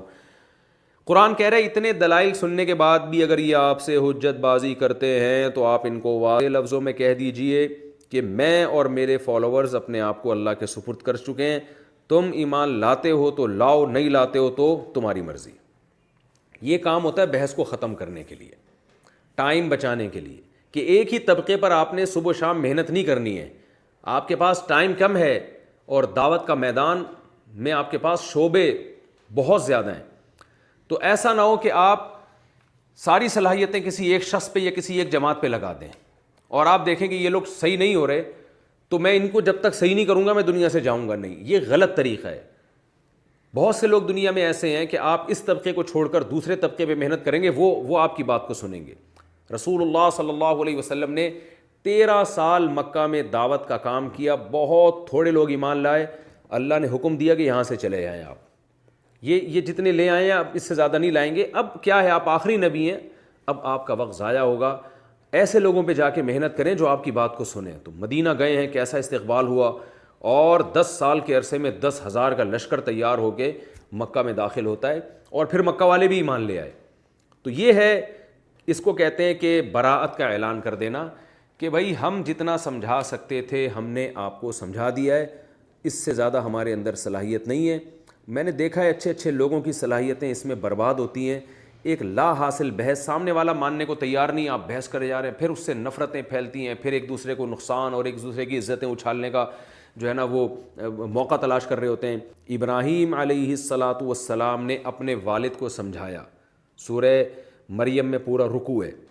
جب مایوس ہو گئے تو چھوڑ دیا ان کو، سلام علیک استغفر لک ربی، اے میرے ابا آپ پر سلامتی ہو، میں اللہ سے توبہ استغفار کروں گا، اس سے زیادہ میرے بس میں نہیں ہے. انی مہاجر الی ربی، میں اب چھوڑ کے جا رہا ہوں، میں دوسری جگہ جا کے تبلیغ کروں گا، اس قوم میں ماننے کی صلاحیت نہیں ہے. تو یہ نہیں کہ ابراہیم علیہ السلام نے کہا نہیں میں تو بس انہیں کو سمجھاتا رہوں گا قیامت تک، میرے ابا ہیں سمجھاتا رہوں گا، میں کیسے ہی بگوارہ کر لوں کہ میرے ابا جہنم میں چلے جائیں تو میں تو ان کو آخری دم تک لڑوں گا. نا نا نا نا نا نا بھائی، آپ نے ایک حد تک کام کرنا ہے، اس کے بعد نہیں ہے تو چھوڑ دیں، اس کے علاوہ دوسروں پر محنت کریں. تو ابراہیم علیہ السلام نے اس علاقے کو چھوڑ دیا. میں بھی لوگوں سے یہ کہتا ہوں کہ آپ اپنی اولاد پہ بھی ایک حد تک محنت کریں، بیوی پہ بھی ایک حد تک محنت کریں، ابا پہ بھی ایک حد تک محنت کریں، بیوی اپنے شوہر پر بھی ایک حد تک محنت کرے. اس کے بعد اس ٹاپک کو پھر چھوڑ دیں، پھر اس کے لیے بس دعاؤں کا سلسلہ رہے.